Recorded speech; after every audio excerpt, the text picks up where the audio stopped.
My father passed away and left my golden child brother $6 million and our sprawling family estate. To me, his only daughter, he left a rotting abandoned motel off a deserted stretch of Route 9. My family smirked. My husband called me a worthless failure and packed his bags that very night. But when I drove out to that crumbling motel in the pitch black, I found the one secret my father had buried in the drywall. A secret worth $45 million. And it was going to destroy every single person who had ever looked down on me. I am Meredith. I am 35 years old, and I have spent my entire life as the designated scapegoat of my family. Before I continue this story, let me know where you are watching from in the comments below. Hit like and subscribe if you have ever had to stand up to a family who underestimated your worth and treated you like a stepping stone. Trust me, you will want to hear how I turned their ultimate insult into their absolute ruin. The mahogany-paneled office of my late father's estate lawyer smelled of old paper and expensive leather. The heavy silence in the room was only broken by the rhythmic ticking of a grandfather clock in the corner. I sat rigidly in my chair, my hands folded perfectly in my lap, while my family arranged themselves on the oversized leather sofa opposite me. My mother Susan dabbed at her perfectly dry eyes with a monogrammed handkerchief. Beside her sat my older brother Bradley, looking entirely too smug for a man who had just buried his father. His wife Jasmine, an African-American luxury real estate agent who always treated our family gatherings like networking events, was busy checking her reflection in her phone screen. Next to me, my husband Greg bounced his leg nervously, his eyes fixed greedily on the thick stack of legal documents resting on the lawyer's polished mahogany desk. Mr. Davis cleared his throat and adjusted his reading glasses. He picked up the heavy cream-colored paper that dictated the final wishes of William, my father. I braced myself. As a forensic accountant, I spent my days analyzing hidden assets, tracing corporate fraud, and reading the stories that numbers told. But sitting in that office, I was just a daughter, waiting to hear what her lifelong efforts to please her father had finally amounted to. To my son Bradley, I leave the entirety of my liquid asset portfolio valued currently at $6 million, as well as the primary family residence. Mr. Davis read his voice flat and professional. Bradley did not even try to hide his triumphant grin. He leaned back, resting his arm casually along the back of the sofa behind Jasmine. Greg stopped bouncing his leg. I could feel the heat radiating from my husband as his body went completely rigid with shock. $6 million. Gone. Straight to the brother who had dropped out of college twice and bankrupted 3 businesses before his 30th birthday. Mr. Davis turned the page. And to my daughter Meredith, I leave the property known as the Starlight Motel, located on Route 9, including all associated land and structures. The room fell dead silent. The Starlight Motel was an absolute eyesore. It was an abandoned, rotting structure that had been boarded up for over a decade. The roof was caving in, the parking lot was swallowed by weeds, and it was located on a dead-end stretch of highway that saw zero commercial traffic. It was not just a worthless piece of real estate. It was a liability. It was an insult. Jasmine let out a short, breathy laugh. She leaned over to Bradley, her voice a loud whisper designed specifically to bounce off the wood-paneled walls and hit me square in the chest. "Well," she murmured, her lips curling into a condescending smile, "at least she has a place to live when Greg finally leaves her." The cruelty of her words hung in the air. I turned my head slowly to look at my husband, waiting for him to defend me, waiting for him to snap back at the woman disrespecting our marriage. But Greg simply stared straight ahead, his jaw clenched so tightly the muscles fluttered. His silence was louder than Jasmine's laughter. He was not angry at them for humiliating me. He was angry at me for not securing a massive payday. I looked across the room at my mother. "Mom," I started, my voice dangerously calm. "You know that property is a condemned hazard. The property taxes alone are a drain. Why would Dad do this?" Susan sighed dramatically, adjusting the silk scarf around her neck. She looked at me with the same expression of tired annoyance she had worn my entire childhood. "Oh, please do not start the waterworks, Meredith. Your father knew what he was doing. Bradley needs the money for his new tech startup. He has a vision. You and Greg have your stable little salaries. A vision. My chest tightened. I looked at the golden child who was currently high-fiving his wife. Bradley needs the capital, I repeated, making sure my tone remained perfectly level despite the rage boiling in my blood. Mom, his last 3 visions resulted in total liquidation. Need I remind you who quietly paid off $80,000 of your secret medical debts in my 20s because Dad refused to dip into his investments and Bradley claimed he was too broke to help? I had poured my entire life savings into keeping this family afloat when things got tough. I had skipped vacations, worked 80-hour weeks at the accounting firm, and sacrificed my own financial security to protect their precious image. That is ancient history, Meredith, Susan snapped, waving her hand dismissively as if my years of sacrifice were nothing more than a minor inconvenience. You are a forensic accountant. You make perfectly good money. Stop being so greedy and let your brother have his moment. It is exactly this kind of selfish attitude that makes you so difficult to be around. I did not scream. I did not cry. Crying was a weakness they fed on. Instead, I let my analytical mind take over. I looked at Mr. Davis, who was awkwardly shuffling his papers. I looked at the deed to the rotting motel sitting on the desk. My father was a cold man, but he was a brilliant businessman. He did not hold on to dead weight.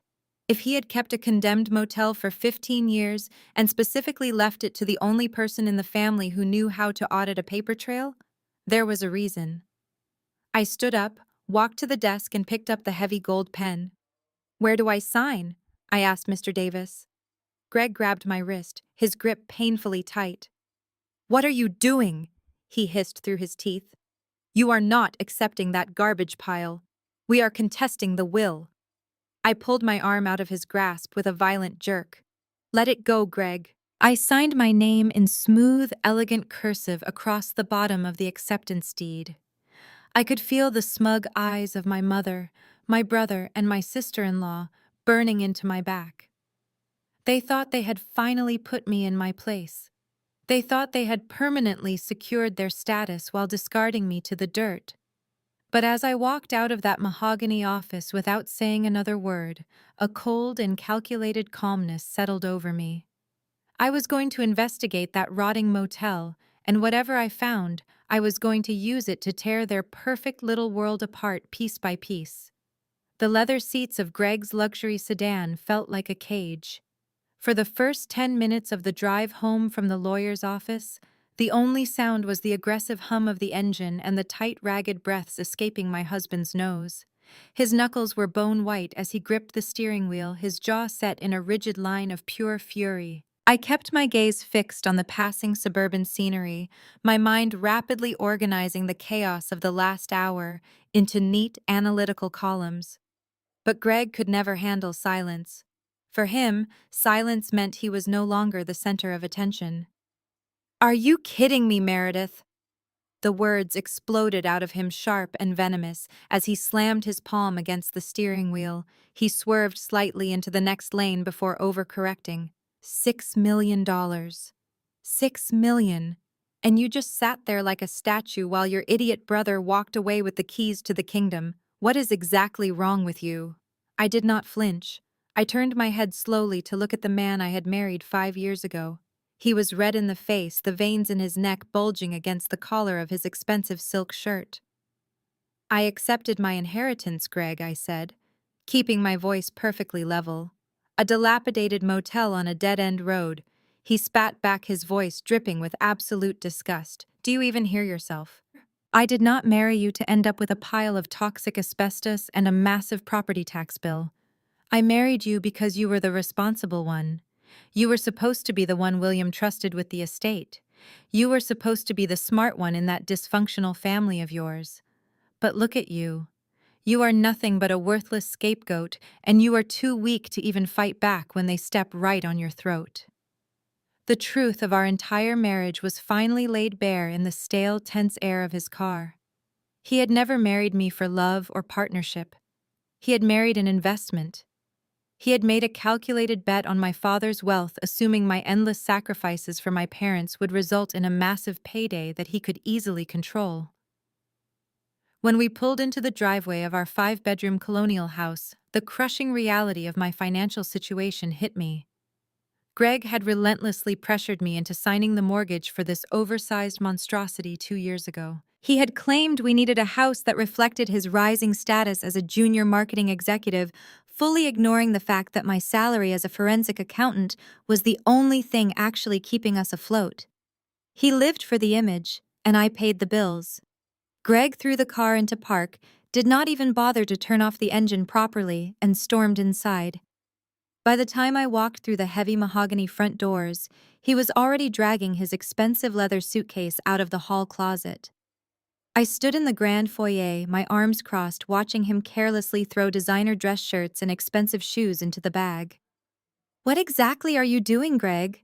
I asked, my voice terrifyingly steady.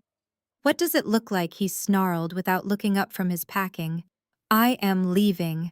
I am not spending the rest of my 30s tied to a woman who just let her family rob her blind.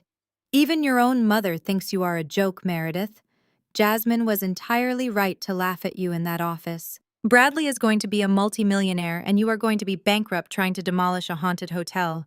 I deserve so much better than this sinking ship." He zipped the suitcase with aggressive force and yanked the handle up. He marched right up to me, stopping mere inches from my face, trying to use his height to intimidate me. His eyes, which I once thought were kind and supportive, now looked completely empty and cruel. "You are a pathetic, useless number cruncher, Meredith," he whispered harshly. "You crunch other people's money all day long, but you cannot even secure your own future. You can keep this overpriced house. Good luck paying the massive mortgage on your own.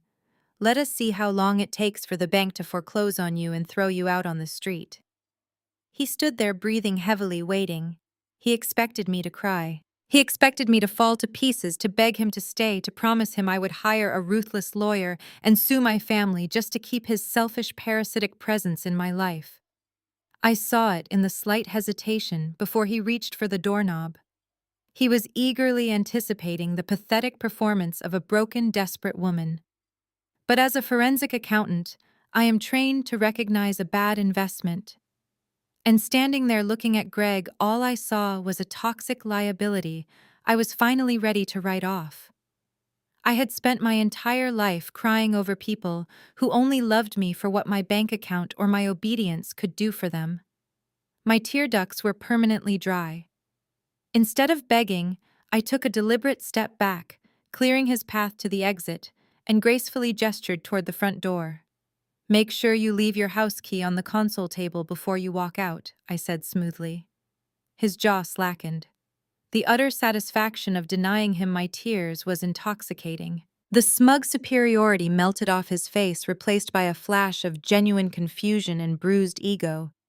He threw the heavy brass key onto the glass entryway table with a loud, violent clatter, muttered a final ugly curse under his breath, and slammed the heavy front door so hard the framed mirror on the wall rattled against the plaster. The sudden quiet of the massive house was deafening.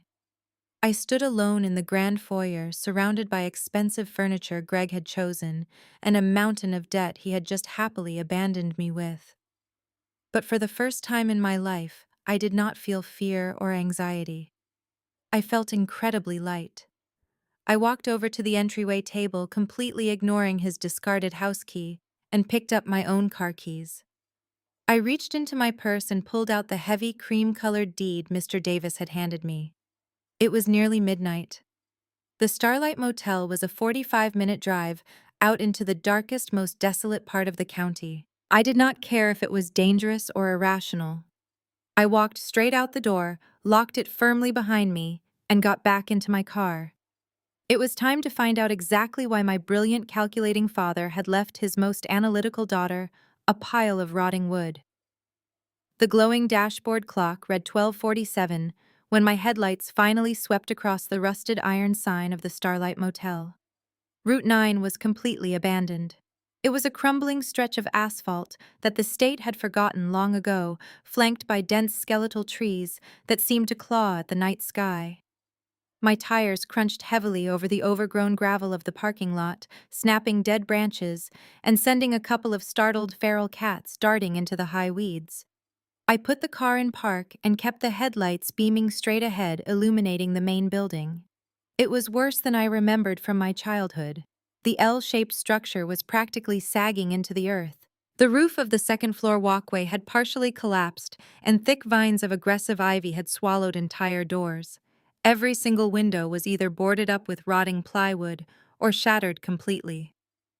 I sat in the driver's seat for a long moment, my hands gripping the steering wheel. My father William was a man who ironed his weekend casual wear and aggressively fired his landscapers if the grass was cut a quarter inch too high. He despised mess. He abhorred decay. He was a man who lived and breathed profit margins, asset optimization, and liquid capital. So why had he stubbornly paid the property taxes on this specific wasteland for 15 years? Why did he keep this singular glaring blemish on his otherwise flawless financial record? I popped the trunk and grabbed the heavy steel tire iron from beside the spare tire. The cold night wind bit right through my thin wool coat as I stepped out into the darkness, armed with nothing but the solid metal bar and the flashlight on my phone. The silence out here was heavy and oppressive. It felt like walking into a graveyard. But I was not scared. The anger burning in my chest was far too hot to leave any room for fear. I made my way carefully toward the manager's office at the front of the lot. The wooden steps leading to the porch groaned dangerously under my weight, thick with moss and damp rot. A heavy rusted padlock secured the thick oak door fastened to a metal bracket that looked as though it had been installed in the 1980s. I wedged the flat end of the tire iron behind the bracket. I braced my leather boots against the doorframe, took a deep breath, and threw all my body weight backward. The rusted metal gave way with a loud, violent crack that echoed sharply across the empty highway. The bracket snapped and the padlock crashed to the wooden floorboards. I pushed the heavy door open. A cloud of stale, damp air hit my face immediately. It smelled of mildew, rat droppings, and decades of complete neglect. I swept my phone flashlight across the room. The floorboards were severely warped and soft, threatening to give way if I stepped in the wrong spot. Overturned chairs, a shattered wooden reception desk, and water-stained wallpaper painted a picture of absolute ruin. As I carefully navigated around a pile of crumbled drywall, a bitter realization settled deep in my chest. This place was the perfect physical manifestation of how my family viewed me. A forgotten afterthought. A dumping ground for their burdens. Bradley received the manicured family estate and the $6 million in liquid cash. I received the rot. I received the structural failure. For my entire life, I had been the one expected to clean up their messes, to absorb their debts, and to stay quietly in the background while they enjoyed the luxury of the spotlight. But as I stood there in the freezing, decaying office, the forensic accountant inside me began to drown out the wounded daughter. I pointed my flashlight at the far wall. The old metal filing cabinets were completely rusted shut. The vintage landline phone was basically melted into its plastic cradle. The ceiling was actively dripping rainwater into a rusted bucket. This made absolutely no sense. I knew my father's accounting practices better than anyone. I had audited his ledgers when I was in college. If an asset underperformed for even a single quarter, he liquidated it immediately. Yet he held on to the starlight. He absorbed the liability year after year. He kept the deed buried in his private files, away from the prying eyes of my mother and Bradley. My father did not make sentimental choices.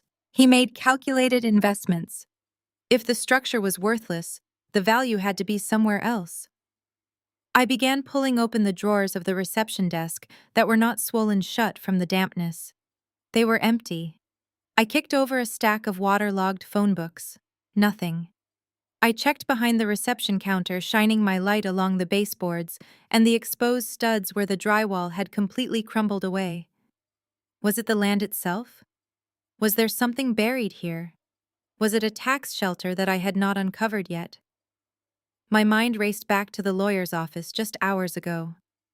I thought about the smug look on Jasmine's face. The way my mother was so incredibly quick to dismiss my concerns, urging me to just accept my pathetic lot in life so Bradley could shine. And Greg? My husband had been so intensely furious, so desperate to sever ties the exact moment he realized I was not getting a massive cash payout.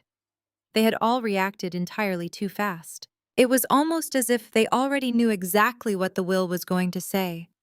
What if they did not know everything? What if my father had set a trap for Bradley and left the map with me? As a forensic auditor, my entire career was built on finding the hidden truth beneath layers of deception. People lie, but numbers never do. And the math on this motel simply did not add up to a zero. I spent the next 3 hours tearing through that rotting office. I pulled down loose ceiling tiles. I pried open the rusted filing cabinets with my tire iron, finding nothing but decades-old motel receipts covered in toxic black mold. My hands were blistered, my clothes were covered in century-old dust, and the battery on my phone was bleeding down to 10%. The sky outside the shattered window was just beginning to turn a bruised, pale gray. Dawn was approaching. I sank down onto a dusty wooden crate, wiping a mixture of cold sweat and grime from my forehead. I was exhausted, freezing, and starting to wonder if the betrayal had finally made me lose my mind. Maybe Greg was right. Maybe I really was just the dumping ground for a cruel father's final joke. I closed my eyes, letting the crushing weight of the night's events wash over me. The end of my marriage, the loss of my father, and the ultimate betrayal of my mother and brother all collided in my chest. But the quiet of the early morning was suddenly shattered by the aggressive crunch of tires on the gravel outside. I snapped my eyes open. I heard the low rumble of a heavy luxury engine pulling right up to the manager's office. Then came the sound of car doors slamming shut. I stood up slowly, gripping the heavy steel tire iron tightly in my right hand, and moved quietly toward the shattered window to see exactly who had followed me into the dark. Peering through the filthy, shattered glass of the office window, I saw the sleek silver hood of a brand-new Porsche Cayenne piercing the morning fog. Bradley. Of course it was my brother. He stepped out of the driver's side wearing a pristine cashmere overcoat, looking around the overgrown parking lot with a look of absolute disgust. Jasmine emerged from the passenger side, her designer heels sinking immediately into the damp, overgrown weeds. She was holding a sleek leather document folder tightly against her chest. They marched up the rotting wooden steps. A heavy, impatient pounding rattled the loose frame of the office door. "Meredith, open up. We know your car is out here." It was my brother, his voice laced with that familiar, arrogant entitlement I had grown to despise. I leaned the heavy steel tire iron against the wall, hiding it just behind the doorframe, and brushed the thick layer of century-old dust off my wool coat. I took a deep breath, deliberately composing my features into a mask of exhaustion and defeat. I needed them to think I was exactly as weak as they always claimed I was. I reached out and pulled the heavy door open. "Oh my God, sweetie, look at you." Jasmine gasped dramatically, taking a step back as if the smell of the damp room might physically infect her expensive clothes. "You look absolutely terrible. Have you been crying in this biohazard all night?" I crossed my arms, deliberately blocking their view into the ruined office behind me. "How did you know I was here, Bradley?" Bradley scoffed, waving a gloved hand dismissively at my question. "Please, Meredith, you are completely predictable. When Greg called me at 2 in the morning saying you had officially lost your mind and kicked him out, I figured you would come crying to this garbage dump to sulk." My stomach twisted sharply. "Greg called you?" I asked, keeping my voice dangerously quiet. My husband had just walked out on our marriage, and his very first instinct was to call the brother who had just stolen my inheritance. "Yes, he called us," Jasmine chimed in smoothly, stepping forward with a perfectly practiced smile. "And honestly, Meredith, thank goodness he did. He told us about the massive mortgage payment you are now stuck with all by yourself. We felt just awful for you. In fact, Greg is actually sleeping in our guest house right now. He needed a safe place to clear his head after the incredibly cruel way you treated him last night." The absolute audacity of it all was breathtaking. They were openly harboring the husband who had just abandoned me while standing on my property, pretending to deeply care about my well-being. But I kept my expression entirely blank. I let them believe their psychological warfare was working. So you drove an hour out into the freezing woods at dawn, just to tell me my husband is sleeping in your pool house, I replied dryly. Do not use that sarcastic tone with us. Bradley snapped, his limited patience already wearing thin. We are here to throw you a lifeline, Meredith. Because unlike you, we actually care about keeping this family together. Jasmine, show her the papers. Jasmine unzipped the leather folder with a crisp, satisfying sound. She pulled out a thick stack of legal documents, the edges perfectly aligned. Look, Meredith, I know you are hurting right now. Greg leaving you is an absolute tragedy, and being stuck with this toxic, condemned property is only going to drive you straight into bankruptcy. The state is going to fine you thousands of dollars a month just for the environmental hazards alone. You cannot afford that on an accountant's salary. She reached into her designer coat and held out a silver luxury pen. But because we are family, I want to use my connections as a real estate agent to help you out of this horrible mess. I am willing to buy this land from you right now, completely out of my own pocket. I will give you $30,000 cash today. It is more than enough to cover your massive mortgage for the next few months while you figure out your divorce. $30,000 for a commercial lot sitting directly on a state highway. Even if the building itself was completely rotting, the land alone was worth at least 5 times that amount on the lowest possible market scale. They were trying to rob me blind while disguised as my generous saviors. I reached out and took the paperwork, completely ignoring the silver pen she offered. Let me just read it over, I said quietly. Bradley's jaw tightened aggressively. There is nothing to read, Meredith. It is a standard transfer deed. Just sign the paper so we can get out of this freezing wasteland. I have a startup pitch at noon and I smell like rat urine just standing on this porch. But as a forensic accountant, my eyes were already flying across the densely packed legal jargon. I did not read the large print at the top. I always read the clauses buried deeply in the middle. That is where the liars always hide their true intentions. I flipped past the standard liability waivers and the environmental transfer agreements. Then on page 4, halfway down a block of text specifically designed to be ignored, I found the anomaly. It was an ironclad non-disclosure agreement. But it was not about the physical condition of the motel. It was a waiver permanently surrendering my right to contest any future development regarding subsurface mineral rights, and more importantly, federal zoning reclassifications. Federal zoning. The state government did not handle federal zoning unless a massive national infrastructure project was quietly rolling into the area. My father's bizarre obsession with keeping this specific property suddenly snapped into crystal clear focus. He knew something huge was coming, and somehow Bradley and Jasmine knew too.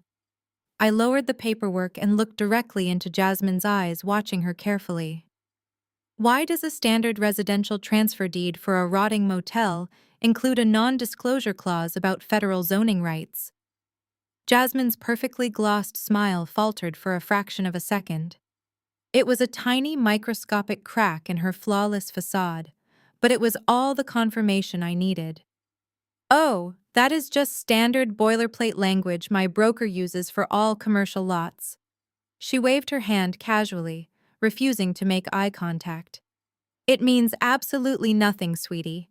Do not worry your pretty little head over the legal jargon. I am an auditor, Jasmine. I replied, my voice turning to absolute ice.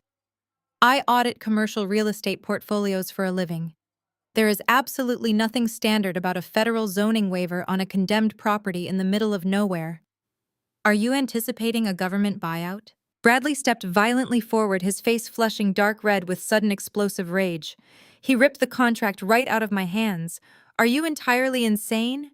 We are offering you free money to save you from drowning in your own pathetic life, and you are arguing with us over legal typos. You are completely paranoid, Meredith. This is exactly why Greg left you. You are a miserable, ungrateful burden to everyone around you. His words were specifically designed to break me, to send me spiraling into tears and submission, just like they always did when we were kids. He wanted me to feel small. He wanted me to apologize and beg for his approval. But I did not shrink back. I stood my ground, staring him down with a cold, unblinking gaze that made him instinctively take half a step back. "I am not signing anything," I said, my voice echoing sharply in the quiet morning air. "Get off my property." Bradley's eyes bulged. He pointed a shaking leather-clad finger right at my face. "You listen to me, you arrogant little failure. If you do not sign this deal right now, you are dead to us." Mom agrees with me. The entire family agrees with me. If you walk away from this incredibly generous offer, you are cut off entirely. Do not ever call us when the bank takes your house. Do not come crying to Mom when you are living out of your car. You can rot out here with this garbage pile. He grabbed Jasmine's arm tightly and pulled her toward the Porsche. "Come on, Jasmine. Let her drown. She is not worth another second of our time." They practically ran down the rotting wooden stairs. Jasmine shot me one final look of pure, unadulterated venom before slipping into the passenger seat. The heavy engine roared to life, kicking up a massive cloud of gravel and dust as Bradley aggressively spun the tires and sped out onto the empty highway, leaving me completely alone once again. I stood on the porch watching the red taillights disappear into the foggy morning. My heart was pounding fiercely against my ribs, but a massive, triumphant smile spread slowly across my face. They had massively overplayed their hand. By rushing out here in a total panic, offering me a fake lifeline, and burying a federal zoning clause in a fake contract, they had just confirmed everything I suspected. The Starlight Motel was not a punishment from my father. It was a gold mine. And my brother and his wife were absolutely terrified that I was going to figure it out. I turned around and walked confidently back into the ruined office. I did not need to randomly tear down walls in the dark anymore. I knew exactly what I was looking for, and I was not leaving this room until I found the key that would destroy them all. I stepped back over the broken threshold of the manager's office and pushed the heavy wooden door shut behind me. My muscles screamed in protest, but the adrenaline surging through my veins was pure and potent. Jasmine and Bradley had practically handed me the blueprint to their own destruction. They were absolutely terrified of federal zoning. That meant my father had possessed physical proof of the land's actual value, and he had hidden it exactly where he left me. As a forensic accountant, I am trained to look for discrepancies in data, but physical space is just another form of data. I stood in the center of the ruined room and slowly scanned the perimeter, analyzing the environment through my father's rigid, calculating mindset. If he hid highly sensitive documents here 15 years ago, he would have factored in the environmental decay. The floor was completely ruled out. The water table was too high and the rot was too deep. The ceiling was a sieve actively letting in rainwater. That left only the interior walls. My eyes landed on a massive row of rusted steel filing cabinets pushed flush against the far back wall. They were the only things in the entire room that had not been knocked over or disturbed by vandals. I walked over and wedged my tire iron under the corner of the heaviest cabinet. It did not budge. I crouched lower, shining my phone flashlight at the base. It was resting on a slightly elevated concrete lip intentionally designed to keep it above the floodline. I jammed the flat end of the tire iron under the steel base and threw my entire body weight into it. Metal screeched loudly against concrete. My palms blistered and bled against the cold steel of the tire iron, but I did not stop. I used my hips, my legs, and every ounce of leverage I had left. With a final agonizing heave, the massive steel cabinet groaned and tipped forward. It crashed to the floorboards with a deafening thud, kicking up a suffocating cloud of black dust and dead spiders. I coughed aggressively, waving the thick dust away from my face, and shined my light on the wall that had just been exposed. My breath hitched in my throat.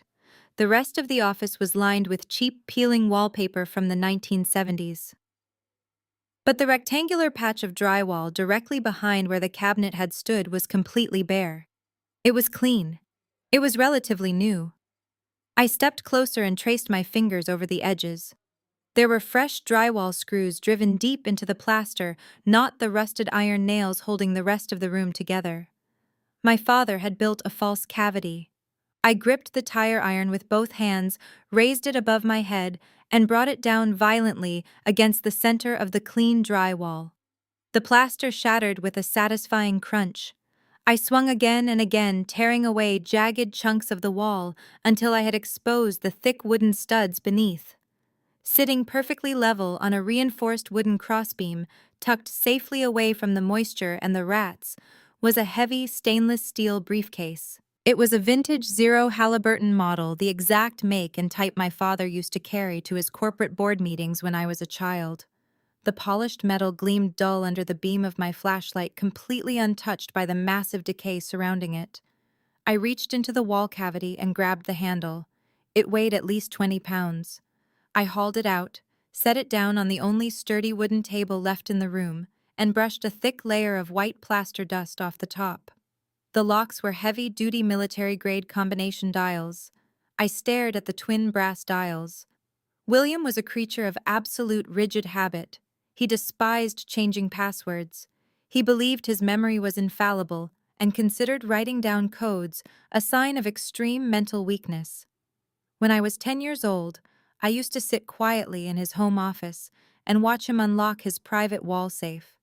He never knew I had memorized the numbers, just by listening to the rhythm of the mechanical clicks. I reached out my fingers, trembling slightly for the very first time all night. I spun the left dial to 4, then 1, then 8. The exact month and year he incorporated his very first successful business. I moved my hand to the right dial. 9, then 2, then 5. The street address of his childhood home. I placed my thumbs firmly on the heavy brass latches and pushed upward. A loud, sharp mechanical clack echoed through the empty room. The heavy steel springs released. The briefcase popped open exactly half an inch. My heart hammered against my ribs like a trapped bird.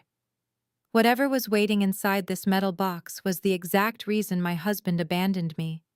My brother mocked me, and my father intentionally made me the laughingstock of his will. I took a deep, steadying breath, flipped the latches all the way back, and lifted the heavy steel lid. Inside the steel casing, the smell of crisp paper and aged leather wafted up, completely untouched by the decay of the room. The interior was immaculately organized with rigid color-coded folders and thick-bound ledgers. It was the physical embodiment of my father's terrifyingly meticulous mind. I reached in and pulled out the first black leather-bound book. The gold foil lettering on the spine read, "Primary Liquid Assets." This was the exact portfolio Mr. Davis had read aloud in his mahogany office. This was the $6 million that had made my brother smirk and my husband walk out on our marriage. I opened the heavy cover and began to scan the columns. Instantly, my forensic training took over. I did not look at the bottom line. I looked at the routing numbers, the transfer dates, and the holding accounts. Within 5 minutes, the entire illusion shattered. I traced the primary account numbers to 3 offshore trusts based in the Cayman Islands. I cross-referenced those trusts with a separate red folder labeled Corporate Liabilities. My breath caught in my throat. My father had not left Bradley a fortune. He had left him a ticking financial time bomb. In the 8 months before his fatal heart attack, William had systematically leveraged every single cent of that $6 million against incredibly toxic high-interest commercial loans. He had cross-collateralized the cash against failing strip malls and bankrupt industrial warehouses that were bleeding money. The loans were structured with aggressive balloon payments scheduled to hit within the next 90 days. Bradley did not inherit $6 million in cash. He inherited over $8 million in immediate, inescapable debt. A cold, razor-sharp smile crept onto my face. My father knew exactly who Bradley was. He knew his golden child son was a greedy, arrogant fool who only cared about the optics of wealth. He knew Bradley would never actually hire an auditor to verify the accounts before legally claiming his prize. Bradley thought he was a king, but he was literally bankrupt the exact moment he signed the acceptance papers. If Bradley got the poison, what did I get? I set the ledger aside and reached back into the briefcase. At the very bottom, completely sealed in a heavy manila envelope, was a document bearing the official watermark of the Federal Department of Commerce. I broke the heavy wax seal and slid out a massive, highly detailed topographic map. It was stamped classified and dated just 3 weeks before my father's death. I spread the thick parchment out over the dusty wooden table, shining my phone flashlight directly onto the legend. It was a finalized, unannounced zoning plan for the state. The federal government had just secretly approved a $2.5 billion tech manufacturing corridor. It was a massive infrastructure initiative designed to bring thousands of jobs, endless corporate funding, and a brand new transit network to the region. I traced the bright red development lines with my trembling index finger. They all converged precisely on a single, thickly circled plot of land. I leaned in closer, my heart hammering fiercely against my ribs. It was Route 9. It was the exact acreage sitting directly underneath my feet. The Starlight Motel was not just located inside the new development zone, it was the absolute epicenter. According to the federal blueprints, this rotting property was the planned site for the primary government logistics hub. My hands were shaking so badly I could barely hold the flashlight as I pulled out the final document from the envelope. It was a finalized, aggressively negotiated government buyout contract. My father had already done all the heavy lifting. He had negotiated directly with the Federal Land Acquisition Board behind closed doors. The purchase price was highlighted in bold black ink right on the first page: $45 million. I stared at the staggering number until my vision blurred. $45 million. Tax-free, federally backed, and legally bound to whoever held the deed to the property. My father had bypassed his arrogant son. He had bypassed his superficial wife.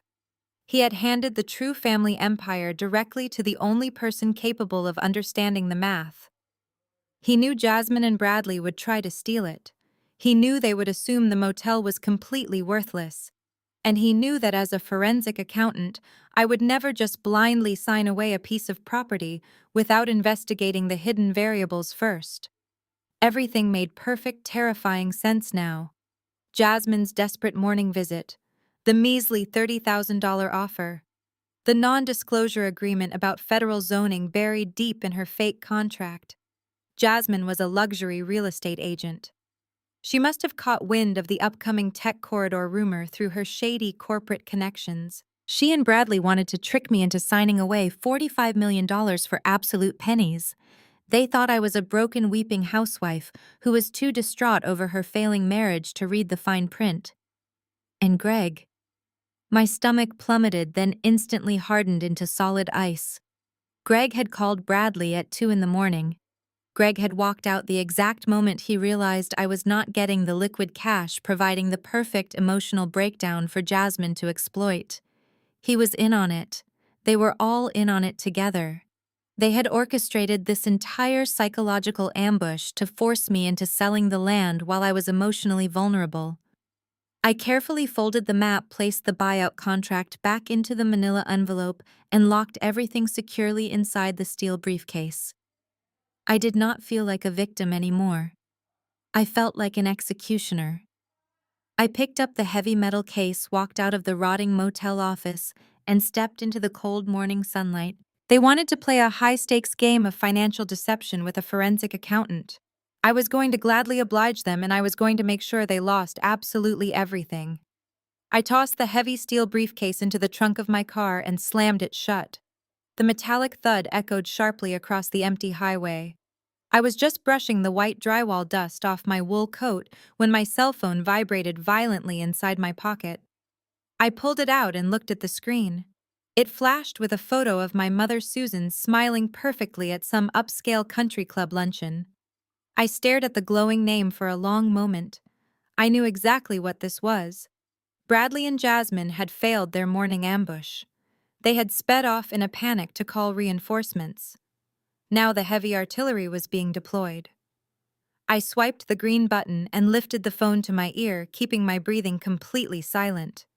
Meredith, please tell me you are not still sitting out in that toxic wasteland. My mother's voice crackled through the speaker, already thick with rehearsed performative tears.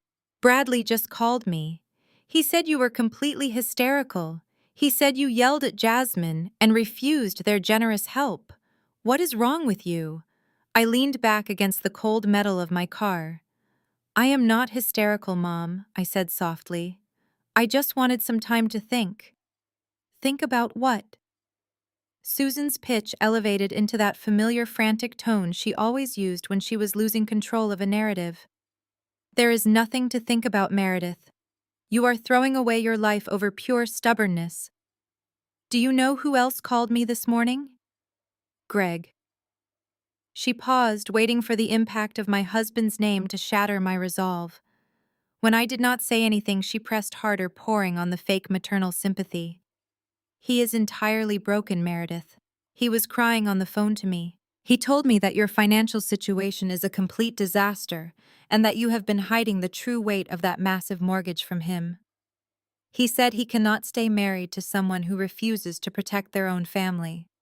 He is going to file for divorce by the end of the week if you do not get some quick cash to stabilize your accounts. The absolute audacity of the lie was so massive it almost took my breath away. Greg was not crying. Greg was sleeping comfortably in my brother's luxury pool house, fully aware that my mother was currently weaponizing my failing marriage to secure a $45 million real estate deal for her golden boy. My forensic mind mapped out the entire conspiracy in real time.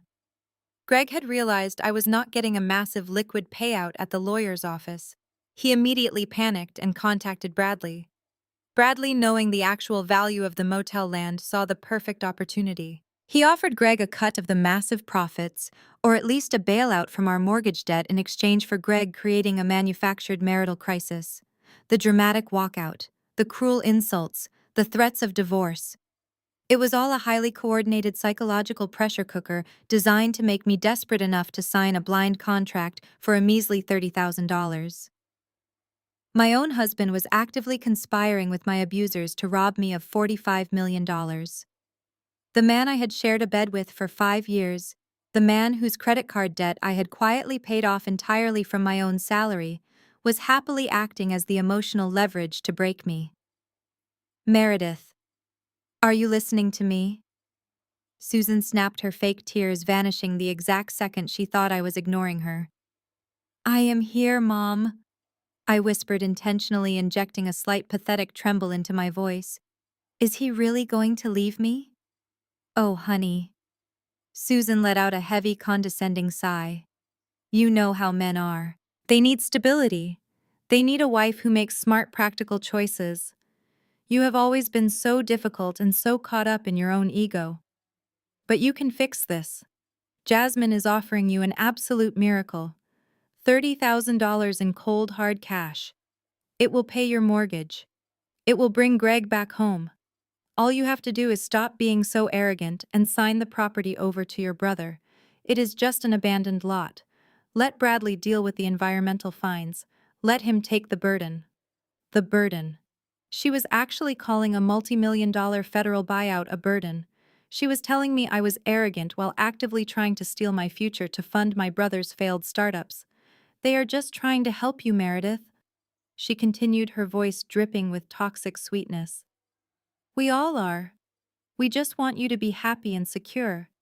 But you have to let us help you. Call Jasmine right now. Tell her you made a mistake. Tell her you are ready to sign the papers today. I looked out across the overgrown parking lot at the sagging roof of the Starlight Motel. I pictured the massive federal transit hub that would soon stand exactly where I was standing. I pictured the $45 million resting safely in a blind trust under my name. And then I pictured the look on my mother's face when she finally realized she had bet all her chips on the wrong child. Okay, Mom, I said, making sure to sound thoroughly defeated and exhausted. You are right. I cannot lose Greg. I cannot afford the house on my own. I will talk to Jasmine. Oh, thank God, Susan breathed a massive sigh of relief. That is my smart girl. I knew you would finally see reason. Call her immediately. Do not wait another second. I pulled the phone away from my ear and tapped the red button, cutting the connection dead. The silence of the morning rushed back in, but my mind was louder than ever. The betrayal was absolute. There were no misunderstandings, there were no miscommunications. My entire family, the man I married, the woman who gave birth to me, and the brother I grew up with, had all sat down at a table and mathematically calculated my exact breaking point. I opened my text messages and tapped on Jasmine's name. The cursor blinked steadily against the white screen. They wanted to play me for a fool. They wanted to back me into a corner and watch me beg for their table scraps. But you should never back a forensic accountant into a corner because we know exactly how to audit the exits. My fingers flew across the keyboard with cold, deadly precision. I thought about what you said. I want to save my marriage. Let's negotiate. I hit send.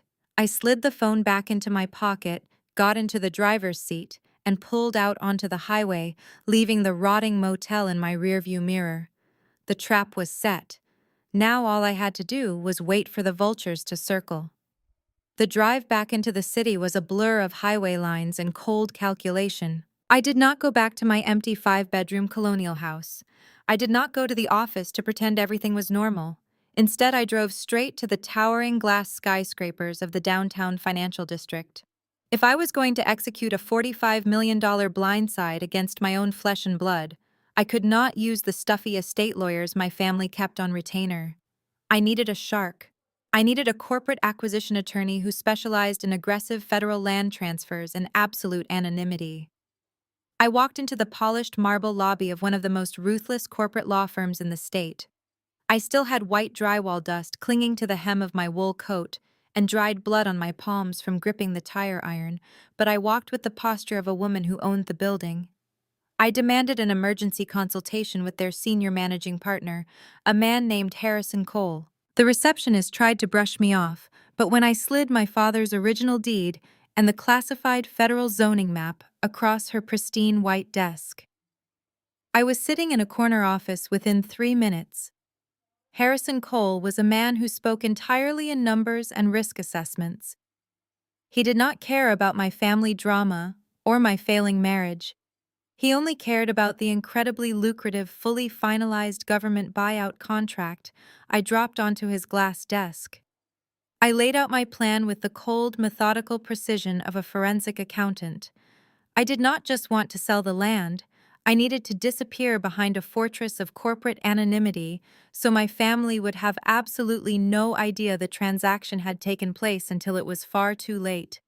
Within 2 hours, Harrison had filed the expedited paperwork to establish a blind limited liability company registered in Delaware, entirely shielding my identity as the primary beneficiary. We transferred the deed of the Starlight Motel from my name directly into the newly formed LLC. Then, using my power as the sole director of that shell company, I officially executed my father's federal buyout contract. I signed my name on the final dotted line. The heavy thud of Harrison's notary stamp felt like a judge banging a gavel on my family's financial death sentence. The $45 million was officially secured and scheduled to be transferred into my private holding account within 30 days. The rotting motel was no longer mine to sell. It belonged to the United States government. Any contract my brother or my sister-in-law tried to force me to sign now was not just completely worthless. It was technically an act of federal fraud. I left the law firm and finally drove back to my quiet, empty house. I took a scalding hot shower watching the black dust and grime from the motel wash down the drain. I needed to wash away the confident, victorious woman who had just secured a massive fortune. I needed to physically transform back into the pathetic, broken scapegoat my family expected to see. I walked into my bedroom and looked at my phone. Jasmine had replied to my text message less than a minute after I sent it that morning. Her response was a masterclass in fake corporate empathy. She had written that she was so proud of me for making the smart choice and that she would draft up the official paperwork immediately so we could get Greg back home. I sat down on the edge of my bed, took a deep breath, and dialed her number. The phone rang exactly 1 time before she answered. Meredith, sweetie Jasmine's voice floated through the speaker, dripping with artificial sweetness.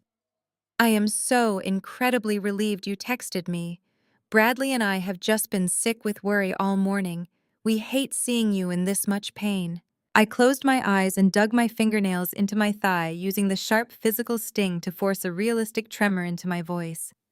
I do not know what to do, Jasmine, I whispered, letting out a heavy, ragged sigh.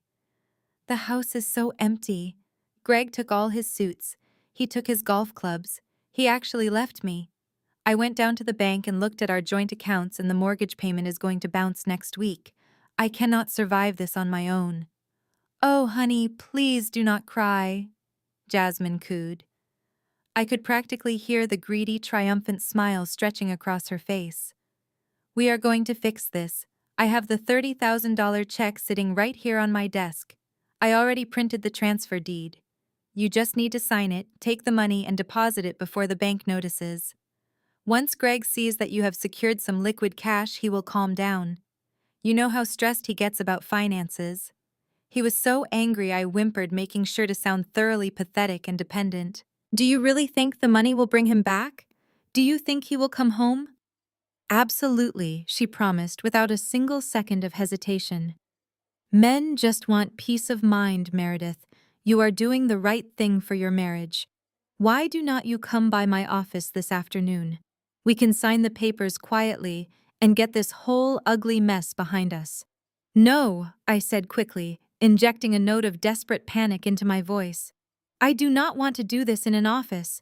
I cannot handle sitting in another cold room looking at legal documents. It makes me feel like I am at the estate reading all over again. I paused, letting the silence stretch just long enough to make her anxious. I want to see him, Jasmine. I want to see Greg. Please, let us do a proper dinner tonight, just the four of us. You, me, Bradley, and Greg. I want to hand him the check myself so he knows I'm cooperating. I need him to look me in the eye and tell me our marriage is not over. If he is there, I will sign whatever you want. Jasmine hesitated. I knew she was rapidly calculating the risk. Bringing Greg into the open meant managing two different lies at once, but the promise of locking down a $45 million property for pocket change was far too tempting for her greedy nature to resist. Okay, she finally agreed, her tone shifting into a soothing maternal cadence. If that is what you need for closure, Meredith, we will make it happen. I will talk to Greg and make sure he is there. Wear something nice, sweetie. We will take you out somewhere expensive to lift your spirits. We agreed to meet at an exclusive high-end steakhouse downtown at 8 o'clock. I hung up the phone and tossed it onto the mattress. The pathetic, trembling act vanished from my face, instantly replaced by a cold, hardened stare. I walked over to my closet and pulled out a simple, understated gray dress. I did not bother with makeup. I deliberately left my hair flat and unstyled. I wanted to look exhausted. I wanted to look like a woman who had spent the entire day crying over a husband who despised her. They thought they were bringing me to a fancy dinner to put the final nail in my coffin. They thought they were going to sit across from me, eat expensive food, and watch me sign away my future with tears in my eyes. I grabbed my purse and slipped a small, high-definition digital voice recorder into the side pocket. I was ready to play the broken wife, and I was going to let them dig their own graves right at the dinner table. The heavy mahogany doors of the downtown steakhouse swung open, and the scent of dry, aged beef and expensive bourbon washed over me. The restaurant was a playground for the city's wealthy elite, dimly lit with crystal chandeliers and filled with the low, confident hum of people who never had to check their bank balances. I stood in the opulent foyer, wearing my plain gray dress, looking completely out of place. I reached into my purse, my fingers finding the small digital voice recorder. I pushed the record button, felt the tiny mechanical click, and walked toward the host stand. The hostess led me through the crowded dining room toward a large, secluded corner booth. As we approached, I saw them, Bradley, Jasmine, and my husband Greg. They were already seated, and they looked like they were celebrating a massive corporate merger. Bradley was wearing a tailored navy suit, swirling a glass of dark amber whiskey. Jasmine was draped in a designer silk blouse, her wrists glittering with gold bracelets. And right beside them, laughing loudly at something my brother had just said, was Greg. He was not sitting on the empty side of the booth waiting for his wife. He had physically positioned himself on Bradley's side of the table, cementing his absolute loyalty to the brother who had just stolen my inheritance. They were a united front. When Greg saw me approaching, his laughter died instantly. His face hardened into a mask of pure contempt. He did not stand up to greet me. He did not offer to pull out my chair. He simply took a slow sip of his whiskey and looked at me as if I was a complete stranger who had just interrupted his private party. I slid into the leather booth opposite them, keeping my shoulders slumped and my eyes cast downward. I needed them to believe the psychological warfare was actively destroying me. Meredith, sweetie. Jasmine cooed, her voice practically dripping with artificial sympathy. You look completely exhausted. I took the liberty of ordering some wine. You look like you desperately need a glass. She pushed a crystal goblet toward me. The bottle resting in the center of the table was a $300 vintage. They were already spending the money they thought they were going to steal from me. Thank you, I muttered softly, staring down at my hands. I looked across the table at Greg. Are you really not coming home? Greg scoffed loudly, rolling his eyes as if my question was the most pathetic thing he had ever heard. Come home to what, Meredith? To a massive, overpriced house we are about to lose to the bank. To a wife who just let her entire family fortune slip through her fingers because she was too weak to demand what she was owed. No, I am not coming back to that sinking ship. My chest tightened, but not from sorrow. It was from the sheer, breathtaking audacity of his lie. Greg. I pay the mortgage, I said, keeping my voice small and trembling. I have always paid the mortgage. My salary covers all our primary bills. Why are you acting like we are completely broke? Bradley let out a sharp, mocking laugh. He leaned back against the leather booth, looking at my husband. She really has absolutely no idea, does she? Idea about what I asked, looking back and forth between them. Greg slammed his whiskey glass down on the table. The sharp crack made a few diners at the next table turn their heads, but Greg did not care. He leaned forward, his face flushed with arrogant superiority. You think you are so brilliant, Meredith. You think because you are a forensic accountant, you know exactly how the world works. But you are completely clueless about your own life. He pointed a finger right at my face. You thought the mortgage was eating up all your income because I told you it was. You thought we had to live paycheck to paycheck because the property taxes were just so incredibly high. Do you know why we never had any savings? Because I transferred your hard-earned money into my private accounts every single month for the last 3 years. I stared at him, letting my mouth fall open in perfectly manufactured shock. The voice recorder in my purse was capturing every single word of his confession. That is right, Greg sneered, absolutely intoxicated by his own perceived power. I funded my entire lifestyle with your salary. The country club memberships, the luxury car leases, the tailored suits. I even opened 2 separate credit cards in your name to cover my weekend golf trips. You were so busy auditing other people's spreadsheets at the firm that you never even bothered to look at our joint discretionary fund. You just blindly trusted me. You worked 80-hour weeks stressing yourself sick over our budget while I lived the exact life I deserved. Jasmine took a delicate sip of her wine, completely unfazed by my husband's blatant financial abuse.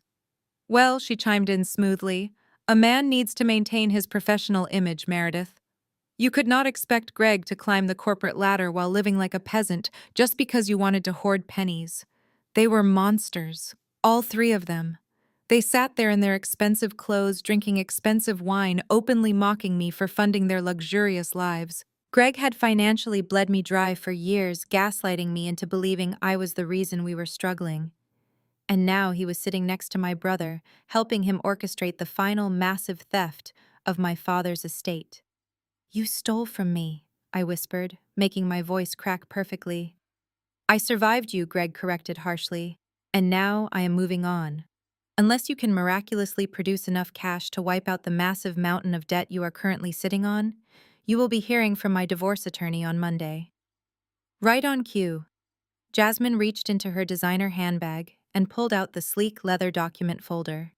She placed it squarely in the center of the pristine white tablecloth. The ambient light of the chandelier caught the silver clasp as she unzipped it.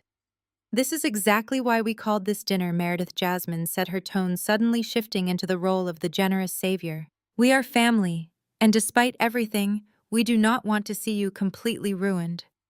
We know the $30,000 we offered this morning was not enough to fix the massive financial hole Greg just explained to you. So Bradley and I had a long talk. We stretched our own budget because we want to see your marriage survive." She slid the revised contract across the table.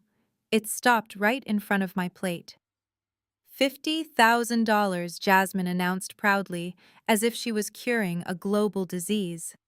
"I am offering you $50,000 in cold, hard cash for that worthless, toxic piece of land. It is enough to pay off the credit cards Greg mentioned. It is enough to cover your mortgage for the rest of the year. It will give Greg the financial stability he needs to feel comfortable coming back home to you." Bradley leaned forward, resting his elbows on the table, fixing me with a stern, authoritative glare. "This is your absolute last chance, Meredith. We are throwing you a massive life preserver. Take the 50 grand. Save your pathetic marriage. Give us the motel so I can deal with the state's environmental fines, and we can all walk away from this nightmare." I looked down at the contract. The federal zoning waiver was still buried right there on page 4. They were offering me $50,000 to permanently sign away a property that the United States government had already agreed to buy for $45 million. They were actively blackmailing me with my own failing marriage to secure their fortune. I slowly reached out and placed my hand flat on top of the legal document. I kept my head down, staring at the thick white paper. I could feel the intense, greedy anticipation radiating from the three of them. They thought I was completely broken. They thought Greg's cruel financial revelation had entirely shattered my self-worth, leaving me desperate enough to cling to their fake generosity. They had absolutely no idea that I had already sold the land. They had no idea that they were currently blackmailing an LLC director who possessed $45 million in federal assets. I let a long, agonizing silence stretch across the table. I needed them to sweat just a little bit before I closed the steel jaws of the trap I had built for them. I stared at the thick white paper of the contract resting perfectly in the center of the table. The silence at the corner booth stretched so long that a waiter awkwardly approached to refill our water glasses, only to retreat immediately when he saw the intense, hostile glare Bradley shot his way. Jasmine tapped her perfectly manicured fingernails against the crystal stem of her wineglass. She was trying her absolute best to look relaxed and completely unbothered, but I could see the greedy pulse jumping rapidly in her neck.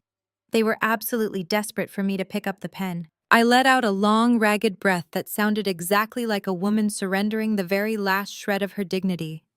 I let my shoulders slump forward physically, shrinking myself under their intense, predatory gazes. "Okay," I whispered, keeping my eyes locked on the $50,000 figure printed on the page. "You are right. It is enough to clear the credit cards you opened. It is enough to catch up on the mortgage. I cannot fight you guys anymore." Greg let out a loud, patronizing sigh of massive relief. Finally, he muttered, leaning back against the leather booth and crossing his arms triumphantly. "I thought I was going to have to sit here all night explaining basic financial math to you. I am glad you decided to stop being so incredibly stubborn for once in your life." Jasmine immediately snatched the silver luxury pen from the table and practically shoved it into my hand. "Just sign right there at the bottom, sweetie," she urged, her voice trembling slightly with pure, unadulterated anticipation. "I will wire the funds directly to your checking account first thing tomorrow morning. Then you and Greg can finally start putting this horrible chapter behind you and focus on rebuilding your marriage." I took the cold silver pen. I held it slowly over the signature line. Bradley leaned in so close across the table that I could smell the expensive scotch on his breath, his eyes wide with excitement. But just as the tip of the pen was about to touch the paper, I stopped. I slowly set the pen down on the white tablecloth and pulled my hands back into my lap, folding them tightly together. Jasmine's fake supportive smile vanished instantly. Her jaw dropped in absolute shock. "What are you doing, Meredith?" she hissed, her polished corporate composure cracking right down the middle. Pick up the pen and sign the paper. I shook my head slowly, forcing a thick, convincing layer of fake tears into my eyes. I cannot do it here, I said, my voice shaking perfectly. Not in the middle of a loud restaurant. Not like this. This is the last thing my father ever gave me. Bradley slammed his fist violently onto the table. Are you entirely out of your mind? He growled, his face flushing a dark, angry red. We just gave you everything you asked for. We are saving you from total financial ruin and a very ugly divorce. You are going to sign that document right now, or I am walking out that door and taking the money with me. Let the state seize your house. See if I care. I shrank back against the leather booth, playing the role of the terrified, obedient little sister to absolute perfection. Bradley, please do not be angry with me, I pleaded softly, letting a single tear slip down my cheek. I will sign it. I swear to you I will sign it. I just need to do it the right way. I need closure. Closure? Greg mocked harshly, running a hand through his perfectly styled hair in frustration. What does that even mean, Meredith? Stop playing these pathetic emotional games and just sign the damn paper so we can order dinner. It means I need to do it with the family. I explained, wiping my cheek with the back of my hand. Thanksgiving is in 3 days. The entire extended family is going to be at Mom's house for dinner. I want to sign the transfer deed there. They all stared at me in stunned, heavy silence. I kept going, rapidly piling on the emotional manipulation before they could logically process the bizarre request. Dad just died, I said, letting a convincing sob catch in my throat. He left me this awful burden, and he made you the absolute head of the family, Bradley. I have been so stubborn and so jealous of you my entire life. But you proved today that you are the better person. You are stepping up to save me when you absolutely did not have to. I want Mom to see that. I want Aunt Martha and Uncle George to see that I am finally accepting my place and that you are taking care of me. And I want Mr. Davis there. Jasmine narrowed her eyes suspiciously, her real estate instincts momentarily flaring up. The estate lawyer. Why on earth do you want him there? We do not need a lawyer for a simple property transfer between family members. Because I want it to be perfectly legal and permanently binding, I replied, looking Jasmine dead in the eye with a mask of absolute sincerity. I do not want any mistakes that the bank could use against me later. I want Mr. Davis to witness the signature and notarize it right there in the dining room. That way, the property is officially yours without any future disputes, and Greg and I can take the check and go home to start over. Please, Bradley, let me do this with some dignity in front of our family. Bradley stared at me, his chest puffing out slightly as my calculated words stroked his massive, fragile ego. The idea of me publicly submitting to him in front of the entire extended family was simply too intoxicating for him to refuse. He had spent his entire life competing with me, furious that my grades were always better, that my career as a forensic accountant was stable, and that I never needed our parents' money to bail me out. Now I was offering him the ultimate crown. I was offering to bow down to him, admit my own failure, and declare him the savior of the family, right at the head of the Thanksgiving table. Jasmine leaned over and whispered something urgently into Bradley's ear. I could not hear the exact words, but I knew exactly what she was saying. She was telling him to agree immediately. She was telling him that having the estate lawyer present actually worked completely in their favor, because it would legitimize the fraudulent transfer and prevent me from ever claiming I signed the paper under duress. She was completely blinded by the $45 million prize waiting at the finish line, eager to lock it down in front of a legal witness. Bradley slowly nodded, a cruel, triumphant smirk spreading across his face.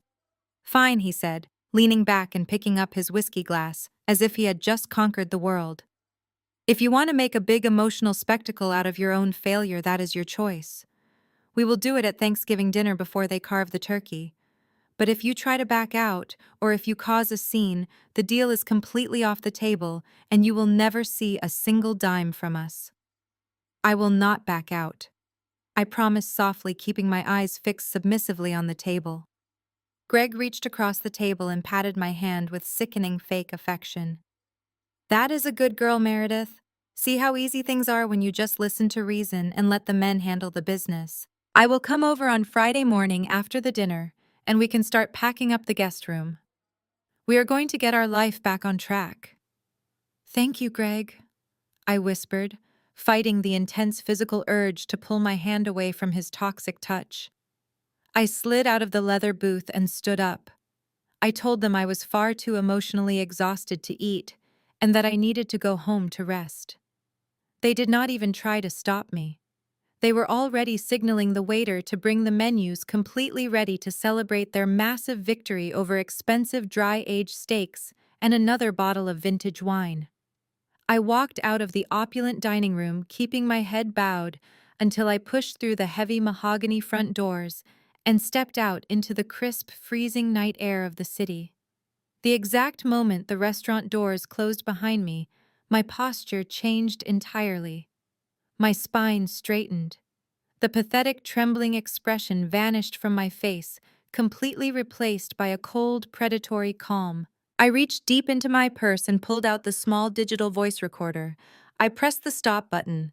The tiny red light blinked off safely, storing the crystal-clear audio of my husband proudly admitting to years of financial abuse, and my brother and sister-in-law openly blackmailing me for a condemned property. They thought I was a broken, desperate woman clinging to a dead marriage. They thought they had successfully manipulated the weak scapegoat into handing over a massive federal fortune for absolute pennies. But they had absolutely no idea that they had just eagerly accepted an invitation to their own execution. The Thanksgiving trap was officially set. I had exactly 3 days to prepare the final documents, arrange the digital evidence, and make sure the trap snapped shut with enough force to permanently destroy every single one of them. I was sitting at the kitchen island the next morning, finalizing the digital transfer protocols for my newly formed corporate accounts, when the heavy brass knocker on the front door echoed sharply through the quiet house. I glanced down at the security camera feed displaying on my phone screen. It was Greg. He was an entire day early. He was standing on the front porch, shifting his weight from foot to foot, holding a dozen red roses tightly wrapped in cheap, crinkling grocery store cellophane. His hair was perfectly styled, and he was wearing the expensive cashmere sweater I had purchased for his birthday last year, using my own Christmas bonus. He looked exactly like a man practicing his lines for a terrible romantic comedy. I quickly locked my phone, shoved it deep into the pocket of my sweatpants, and took a slow, deliberate breath. I needed to lower my heart rate. I needed to bury the ruthless corporate director who had just secured $45 million and resurrect the pathetic broken wife he expected to find. I unlocked the deadbolt and pulled the heavy door open. "Surprise," Greg said, flashing a bright, perfectly practiced smile that did not reach his eyes. Before I could even register a response, he stepped forward and pulled me into a tight, aggressive hug. My entire body instinctively went rigid. The smell of his expensive designer cologne mingled with the faint, lingering scent of Jasmine's luxury pool house made my stomach violently churn. I had to physically bite the inside of my cheek to stop myself from shoving him backward down the concrete steps. "I know I said I would come over tomorrow," he murmured, pulling back just enough to look deeply into my eyes with manufactured sincerity. "But I woke up this morning, and I just could not stand being away from you for another minute. The bed in Bradley's guest house was freezing without you, Meredith." He held out the cheap plastic-wrapped roses. I took them slowly, keeping my eyes wide and completely devoid of the intense hatred boiling just beneath my skin. "You came back early," I whispered, making sure to sound overwhelmed and cautiously hopeful. "Of course I did," he sighed, stepping past me into the grand foyer like he still owned the absolute rights to my life. He casually shrugged off his designer coat and tossed it over the back of an armchair. "I spent all night thinking about our dinner. I realized how incredibly hard it must have been for you to admit you needed help from your brother. You swallowed your pride to save our marriage, and that showed me how much you truly love me." I closed the front door, gripping the thorny stems of the roses so tightly my knuckles turned white. It was absolutely breathtaking to watch him operate. Less than 12 hours ago, he was sitting in a high-end steakhouse proudly boasting about secretly siphoning my salary to fund his golf trips and credit card debt. Now he was standing in my hallway playing the role of the devoted, supportive husband who was graciously willing to forgive my supposed financial incompetence. I am so sorry about how I reacted at the lawyer's office, Meredith. He continued, walking into the kitchen and leaning casually against the marble island. I completely overreacted. You have to understand the massive pressure I have been under. As the man of this house, I carry the heavy burden of providing for our future. When I saw that rotting motel, I just panicked. I felt like I was failing you. But I was wrong to walk out. I walked over to the sink and began mindlessly unwrapping the plastic from the flowers. "It is okay, Greg," I said softly, keeping my back to him so he could not see the cold, dead expression on my face. "I understand." He walked up behind me and placed his hands heavily on my shoulders, his thumbs rubbing small circles into my tense muscles. It made my skin crawl. "But everything is going to be different now," he promised, his voice dropping into a low, persuasive whisper. "Once you sign that transfer deed on Thursday, and Jasmine wires the $50,000 into our joint account, we are going to wipe the slate completely clean." I reached up and touched the freezer door to ground myself. "Wipe the slate clean," I repeated blankly. "Exactly," Greg said, his tone brightening with sudden greedy enthusiasm. "I actually spent the morning looking at flights. I think we need a vacation, Meredith. We need to get away from the stress of this massive house and your toxic family. We could book a week in the Bahamas, just the two of us at a luxury all-inclusive resort. We can drink margaritas on the beach, reconnect, and remember exactly why we fell in love in the first place." My analytical mind immediately dissected his generous offer. He did not want to take me to the Bahamas to save our marriage. He wanted to get me out of the country the exact moment the $50,000 hit our joint account. He wanted to isolate me on an island where I would be completely distracted while he rapidly drained the funds to pay off his secret credit cards and secure his own assets. He was trying to financially bleed me one last time before discarding me for good. "That sounds really nice, Greg," I murmured, turning around and forcing a small, fragile smile onto my lips. "I am just so tired of fighting. I want things to go back to normal." "They will, honey. I promise you they will," he beamed, looking incredibly satisfied with himself. He honestly believed he had me completely under his control. He believed his cheap grocery store flowers and fake apologies had totally erased years of psychological and financial abuse. In a strange way, having him stand in my kitchen lying straight to my face was exactly what I needed. Any lingering microscopic shred of guilt I might have felt about destroying his life completely evaporated. He was a parasite, and I was going to thoroughly enjoy watching the host body permanently reject him. "Why do not you sit down and relax?" I offered, gesturing toward the living room sofa. "I will make us some coffee. We have a lot of planning to do before Thursday." Greg clapped his hands together, his eyes gleaming with the anticipation of spending money that did not even belong to him. "Sounds perfect," he said confidently. "Make mine black." I watched him stroll casually into the living room and drop onto the expensive leather sofa. I turned toward the coffee maker, my pulse finally steadying into a slow, rhythmic beat. I had played the submissive wife perfectly. I had let him think he was completely in charge. Now it was time to leave the digital bait right where his greedy, wandering eyes could easily find it.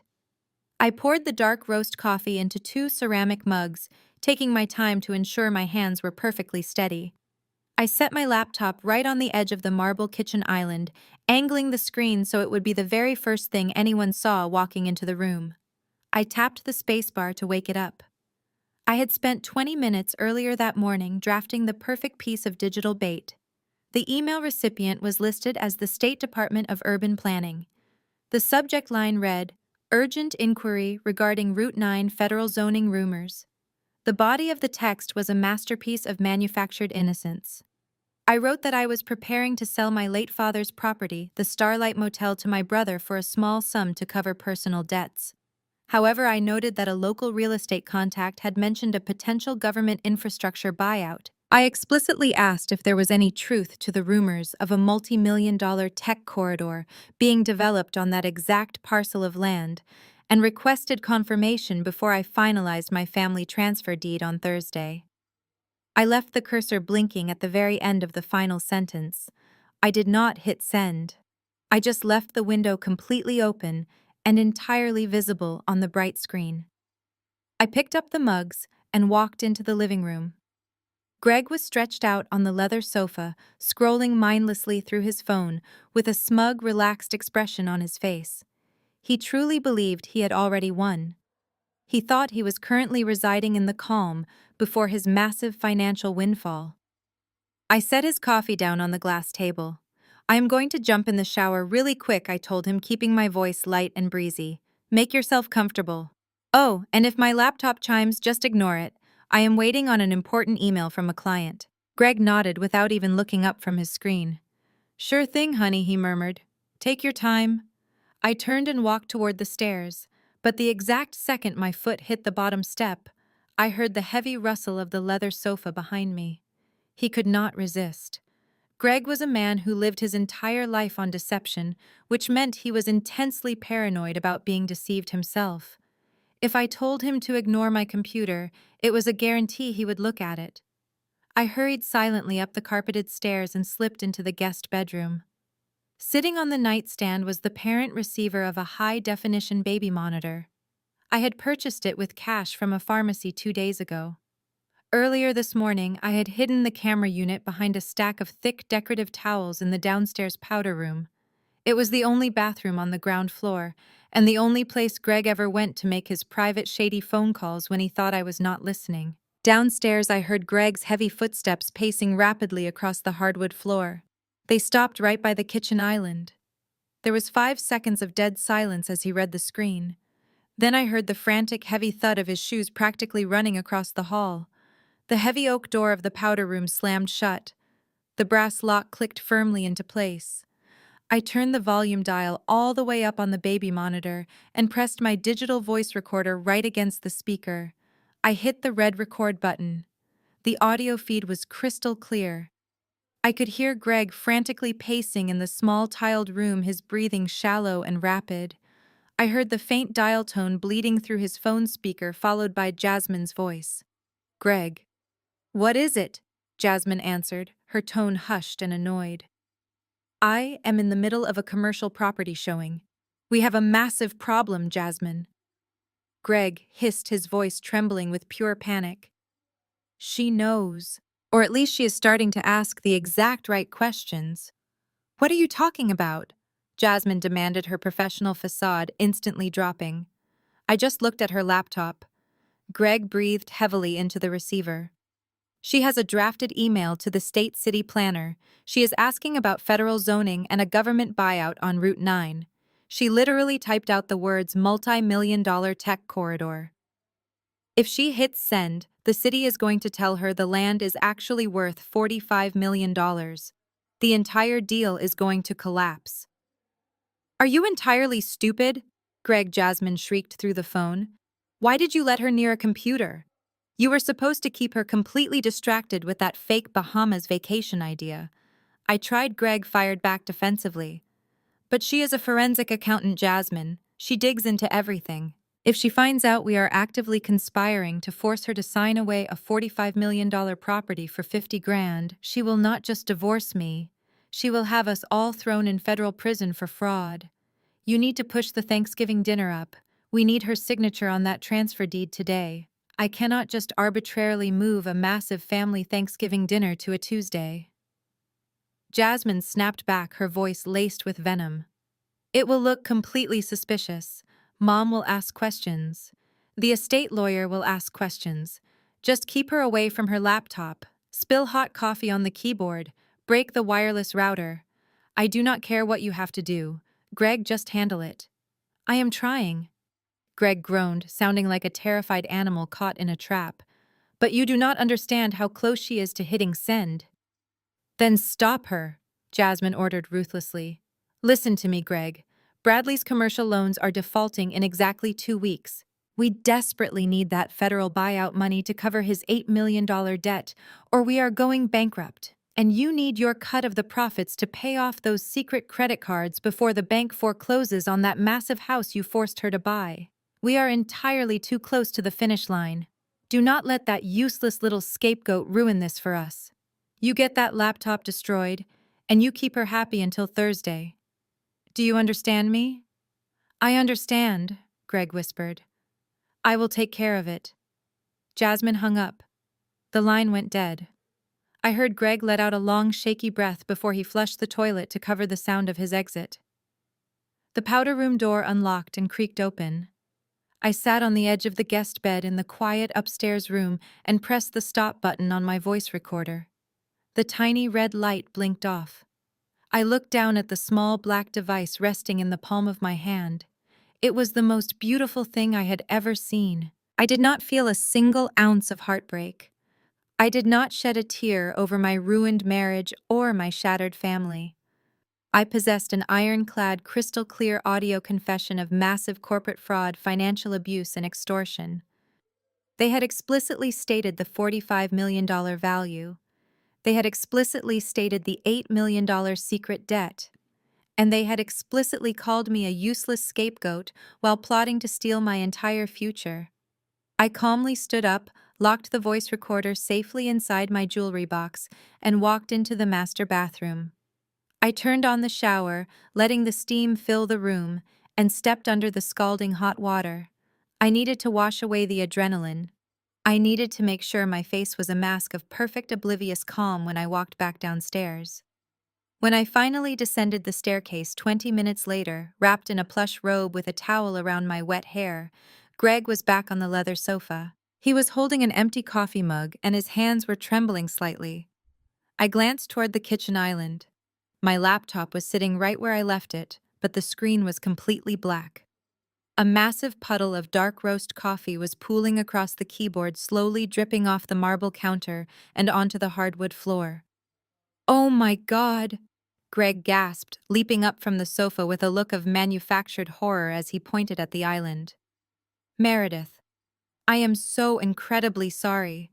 I was walking past the counter to put my mug in the sink, and I completely tripped. I spilled coffee right over your keyboard. I tried to wipe it up, but the screen just went totally black." I stared at the ruined, expensive machine. I knew he had deliberately poured his cup directly into the motherboard to stop me from sending that email. He was terrified. He was desperate. "It is okay, Greg," I said softly, walking over and grabbing a roll of paper towels. "Do not worry about it. It is just a computer. I was not working on anything important anyway." Greg let out a massive, shaky sigh of relief, completely believing he had just narrowly saved his $45 million heist. He rushed over to help me wipe the counter, his fake, affectionate smile returning to his face. "You are the best, Meredith. I promise I will buy you a brand new one the exact second Jasmine wires us that $50,000 on Thursday." I smiled back at him, looking directly into his lying eyes. "That sounds perfect, Greg. Thursday is going to change everything for us." Greg smiled warmly at my fake reassurance, completely convinced that his pathetic little coffee spill had successfully neutralized the biggest threat to his master plan. He clapped his hands together, looking incredibly pleased with himself. "Well," he said brightly, stretching his arms above his head, "I am going to go jump in that shower now. We have a massive week ahead of us, Meredith. It is time for a fresh start." I smiled right back at him. "We certainly do, Greg. Take all the time you need." He turned and practically skipped up the grand staircase, humming a cheerful, upbeat tune. I stood frozen in the kitchen, listening to his heavy footsteps move down the hallway. I waited until I heard the master bathroom door click shut. I waited until the familiar rumble of the high-pressure shower head echoed through the plumbing. The exact second the water hit the tiles, my smile completely vanished. I turned around and marched straight into the kitchen pantry. I bypassed the standard white kitchen bags and grabbed a brand new box of heavy-duty industrial black contractor trash bags. I ripped the cardboard box open, grabbed a thick handful of the plastic liners, and took the stairs 2 at a time. I walked straight into Greg's massive, perfectly organized walk-in closet. This was his sanctuary. This was the shrine to his own vanity, entirely funded by my exhausted 80-hour work weeks. I opened the first black trash bag and started ripping. I did not bother folding anything. I grabbed his $2,000 tailored Armani suits right off their velvet hangers and shoved them violently to the bottom of the bag. I grabbed his expensive cashmere sweaters, the ones I had bought him for our anniversaries, and threw them in. I pulled out his entire collection of imported Italian leather loafers and dumped them unceremoniously into the black plastic. Every single item he had purchased using the money he secretly siphoned from my salary went straight into the garbage. Within 10 minutes, the luxurious walk-in closet was completely stripped bare. I dragged the 4 massive bulging black bags out of the bedroom and hauled them down the grand staircase. They bumped heavily against the wooden steps, but the sound was completely muffled by the roaring shower upstairs. I opened the heavy mahogany front door and dragged the bags out onto the concrete porch, tossing them carelessly against the brick columns. I stepped back inside and closed the door. I walked over to the electronic smart lock panel mounted on the wall. I punched in the master override code, navigated to the user settings, and permanently deleted Greg's fingerprint profile and his digital entry pin. I manually threw the heavy brass deadbolt sealing the house tight. I walked back upstairs and stepped into the master bedroom. I opened the top drawer of my bedside table and pulled out the thick manila envelope my corporate shark attorney Harrison Cole had handed me yesterday afternoon, alongside the federal buyout paperwork. It was a fully executed, aggressively drafted petition for divorce. I sat down on the edge of the mattress, resting the heavy envelope on my lap, and waited. 5 minutes later, the shower water abruptly stopped. The glass door squeaked open. I heard Greg humming that same cheerful tune as he toweled off. The bathroom door swung wide open. Greg stepped out into the bedroom, a white plush towel wrapped loosely around his waist.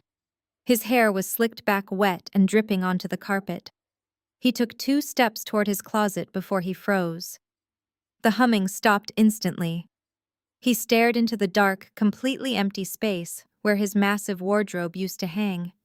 He blinked rapidly, his brain completely failing to process the visual information. He slowly turned his head and saw me sitting calmly on the edge of the bed. "Meredith," he said, his voice dropping into a confused, nervous register. "What happened to my clothes? Where is all my stuff?" "It is out on the front porch," I replied smoothly, my voice completely devoid of any emotion. "Right where the trash belongs." Greg let out a short, uncomfortable laugh. He took a step toward me, holding his hands up as if trying to calm down a startled animal.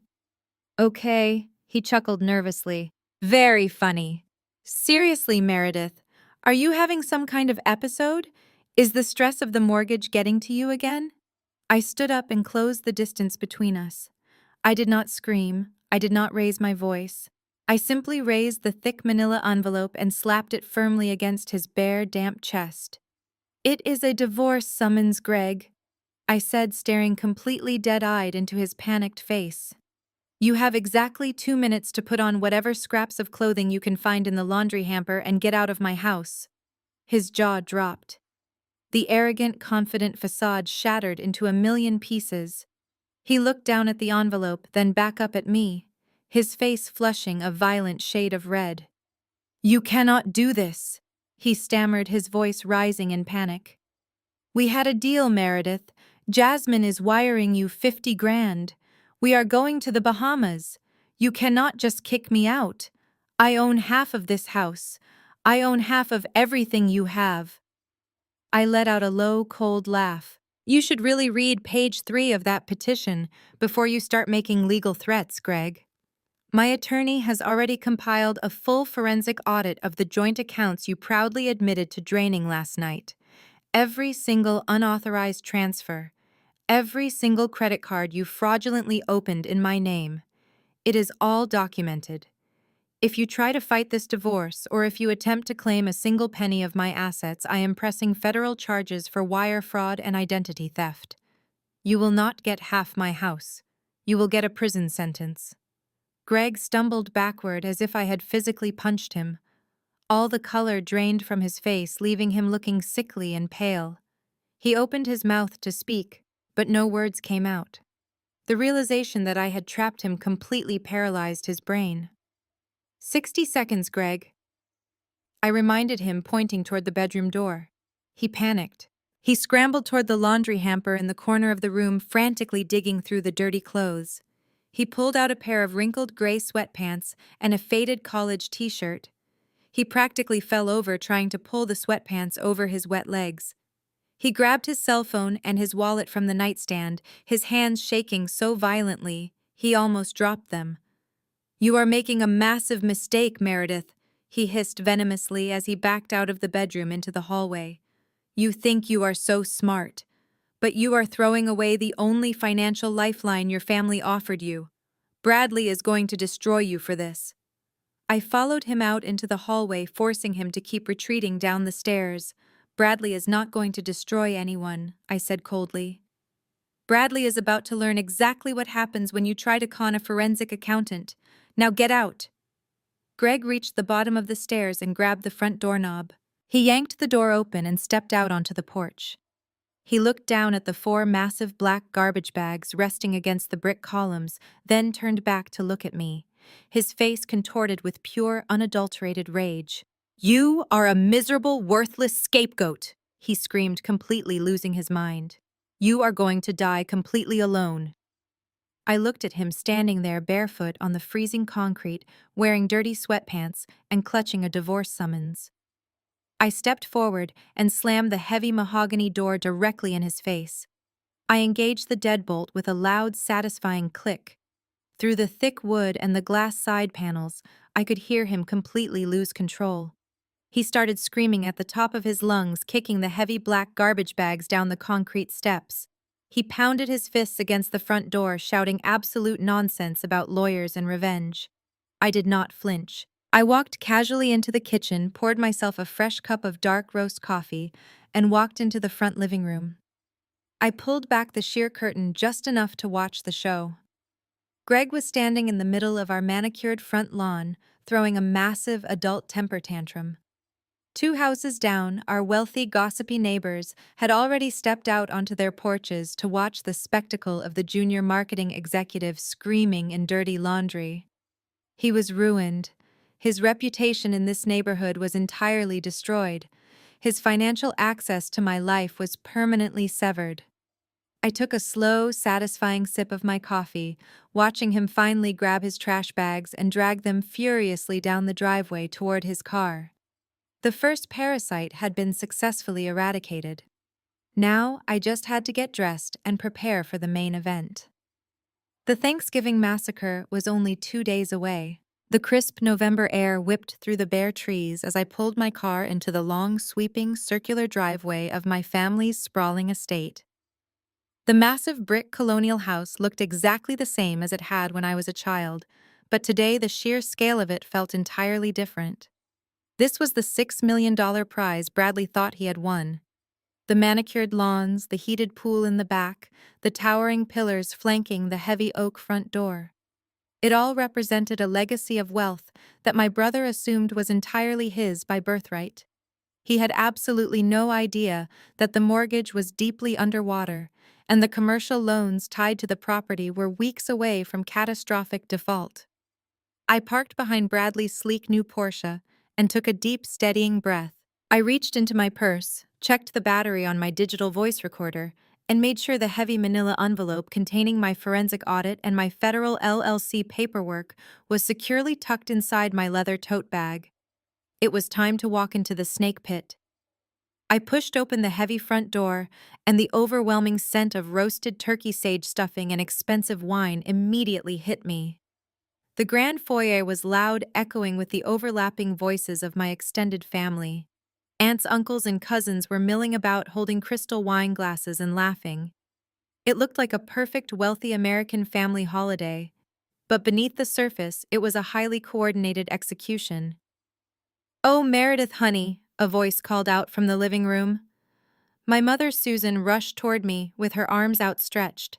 She pulled me into an aggressive, performative hug, making sure to sigh loudly enough for Aunt Martha and Uncle George to hear. "You made it. We were so worried you might be too emotionally fragile to face everyone today." I stepped back, forcing a weak, wobbly smile onto my face. "I am fine, Mom. I just wanted to be with family. Susan patted my cheek with a look of profound condescending pity. That is my brave girl. We are all going to take such good care of you today. I walked past her into the main living room. The first person I saw was Jasmine. My sister-in-law was standing by the massive stone fireplace, holding a glass of champagne, and holding court with two of my younger cousins. She was wearing a stunning custom-tailored burgundy dress, but that was not what caught my eye. Wrapped around her wrist was a brand-new, incredibly thick diamond tennis bracelet. Around her neck sat a matching diamond pendant that caught the light of the chandelier and fractured it into a million tiny rainbows. She had bought them on credit. As a luxury real estate agent, she knew exactly how to leverage future assets.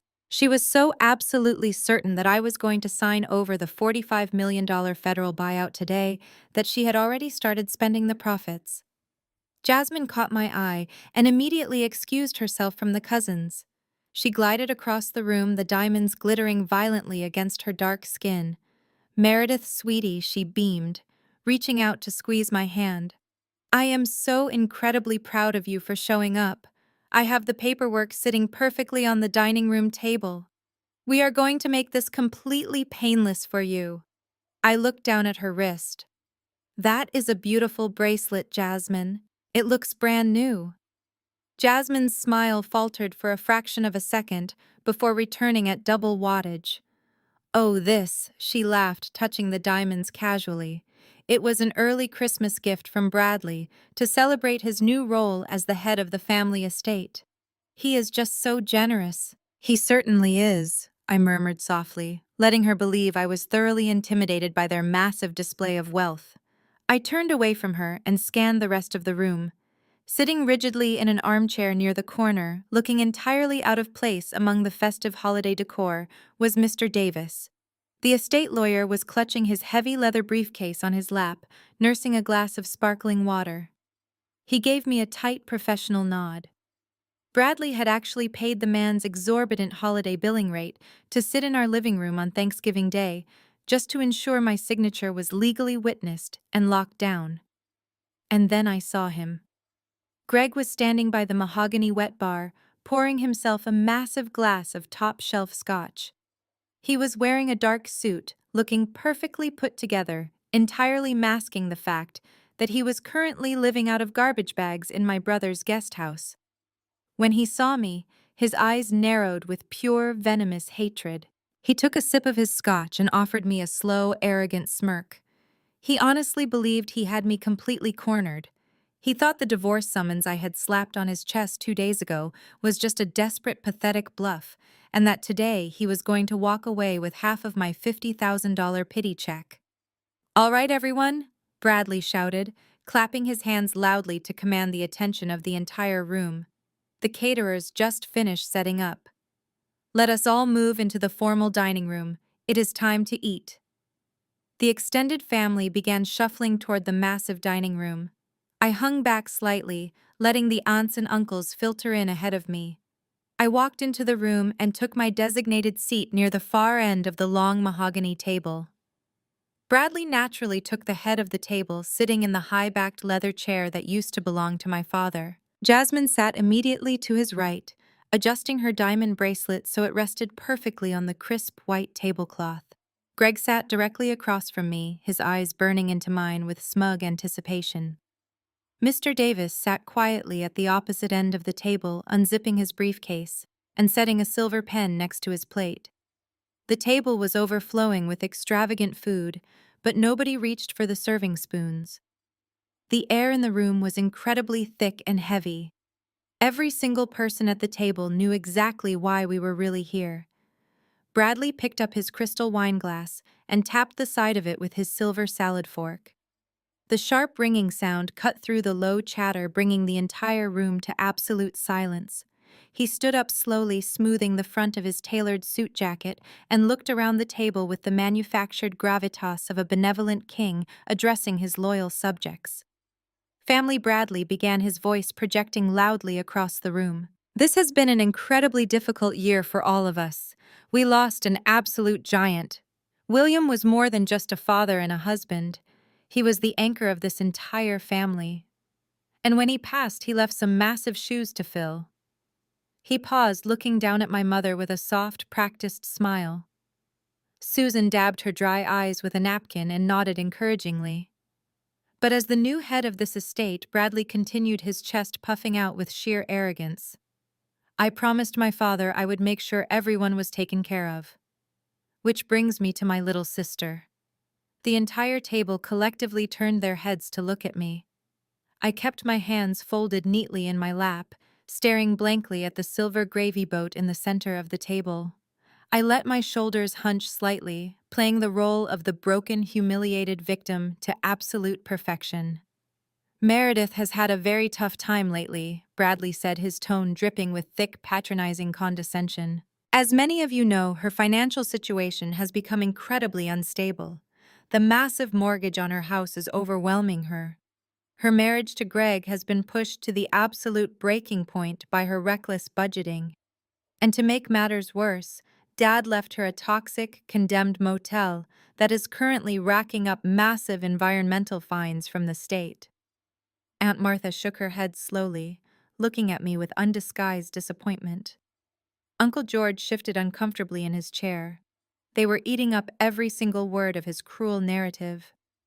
But family does not abandon family, Bradley announced, proudly raising his voice, so the lawyer at the end of the table could hear him perfectly. Jasmine and I could not just sit back and watch Meredith drown in her own failures. We could not let her lose her house. We could not let her lose her husband. So we decided to step in and absorb the burden ourselves. Jasmine reached into her designer handbag, pulled out a thick legal document, and placed it right in the center of the table. She pulled a crisp, printed cashier's check from an envelope and laid it perfectly on top of the signature page. I am purchasing the rotting property from Meredith today, Bradley declared, gesturing grandly toward the paperwork. I am giving her $50,000 in cash to wipe out her debts, save her marriage, and give her a completely fresh start. I will take on the state fines. I will take on the demolition costs. Because that is what a good older brother does. He protects his mentally fragile little sister when she cannot protect herself. The table erupted into soft murmurs of approval. Susan clapped her hands together, a massive smile stretching across her face. Oh, Bradley, she gushed loudly. You are so incredibly generous. Your father would be so incredibly proud of the man you have become. Susan turned her intense gaze directly onto me. Her smile vanished, replaced by a stern, commanding glare. Meredith, honey, she ordered sharply. Pick up the pen, sign the transfer deed. Show your brother how incredibly grateful you are for this massive bailout. Do not make this difficult. Greg leaned forward across the table, resting his elbows on the white cloth. He looked right into my eyes, his face contorted into an ugly, triumphant sneer. Go ahead, Meredith, he mocked quietly, ensuring only I could hear the absolute venom in his voice. Sign the paper. Give them the garbage dump. Then you can go back to crunching numbers and I can go back to living my life. The pressure in the room was absolute. They had completely surrounded me. They had enlisted my mother, my extended family, and a highly paid corporate estate lawyer to publicly shame me into submission.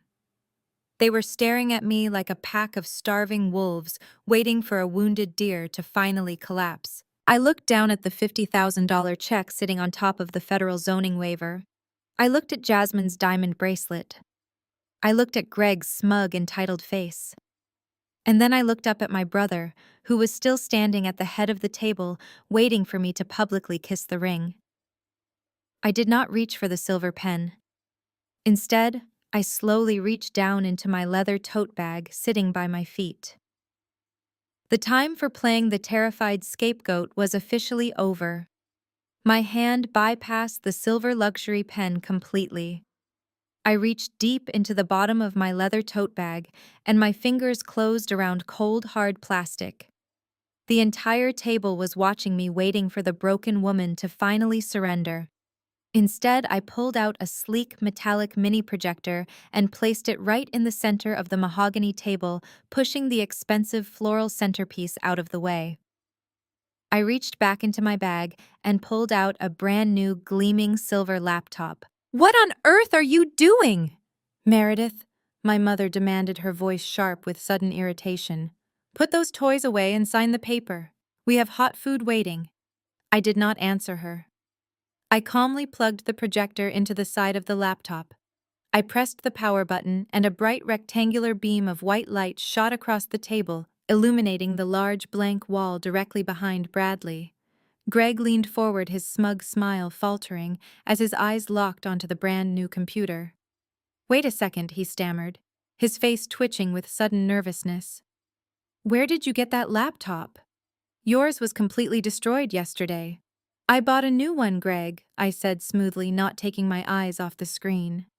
I told you I had important files to recover. You really should know by now that a forensic accountant always backs up her data to a secure cloud server. Bradley slammed his hand on the table, rattling the crystal wine glasses. Turn that thing off right now, Meredith. I am not playing these childish games with you. You said you wanted closure in front of the family, and I generously agreed. Now sign the deed before I rescind the offer. I rested my hands lightly on the keyboard. Before I sign anything, I just wanted to share a few recent memories with the family, I announced, my voice carrying clearly across the quiet, tense room. I think it is important we all understand exactly what we are celebrating today. I tapped the enter key. The screen on the wall flickered once, and then stabilized into a massive, high-definition image. It was not a slideshow of childhood photos. It was not a collection of happy holiday memories. It was the official classified topographical map I had pulled from our father's steel briefcase. The grand seal of the Federal Department of Commerce sat proudly in the top left corner, right next to the bold logo of the Federal Tech Corridor Authority. Dead center on the map, circled in bright red ink, was the Starlight Motel. The room went entirely still. Uncle George squinted at the wall, trying to read the dense text. Mr. Davis, the estate lawyer, suddenly sat up perfectly straight, his professional indifference vanishing entirely as he recognized the government watermarks. But it was Jasmine's reaction that was truly spectacular. All the color drained from her perfectly made-up face. She stared at the wall, her jaw physically dropping open. Her hand flew up to touch her new diamond necklace, clutching it as if she was suddenly choking. "What is this?" Susan asked, looking completely bewildered. "Meredith, what is a tech corridor?" I pressed the right arrow key. The slide transitioned to the final page of my father's government buyout contract. I had magnified the purchase price so it took up almost the entire wall. $45 million. That is the actual value of the rotting motel. Bradley and Jasmine are trying to buy from me for $50,000. I said, my voice completely steady and utterly merciless. The federal government has finalized a massive infrastructure project on Route 9. My father negotiated the sale weeks before he died. Bradley shot out of his chair so fast it tipped backward and crashed onto the hardwood floor. "That is a complete fabrication," he roared, his voice cracking with absolute panic. He pointed a shaking finger at the wall. "She forged those documents. She is completely insane. Mr. Davis, tell them those are fake." Mr. Davis adjusted his glasses, peering closely at the projected image. "Actually, Bradley, those federal authorization codes appear to be entirely authentic." Jasmine lunged across the table, knocking over her crystal wine glass. Red wine spilled across the pristine white tablecloth like blood. "Shut it off!" she shrieked, her luxury real estate persona completely dissolving into pure panicked desperation. "Shut that projector off right now, Meredith." I ignored her. I minimized the document viewer and opened a single audio file sitting perfectly center on my desktop.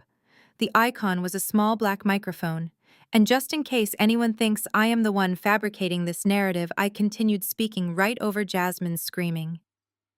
"I would like to play a quick recording.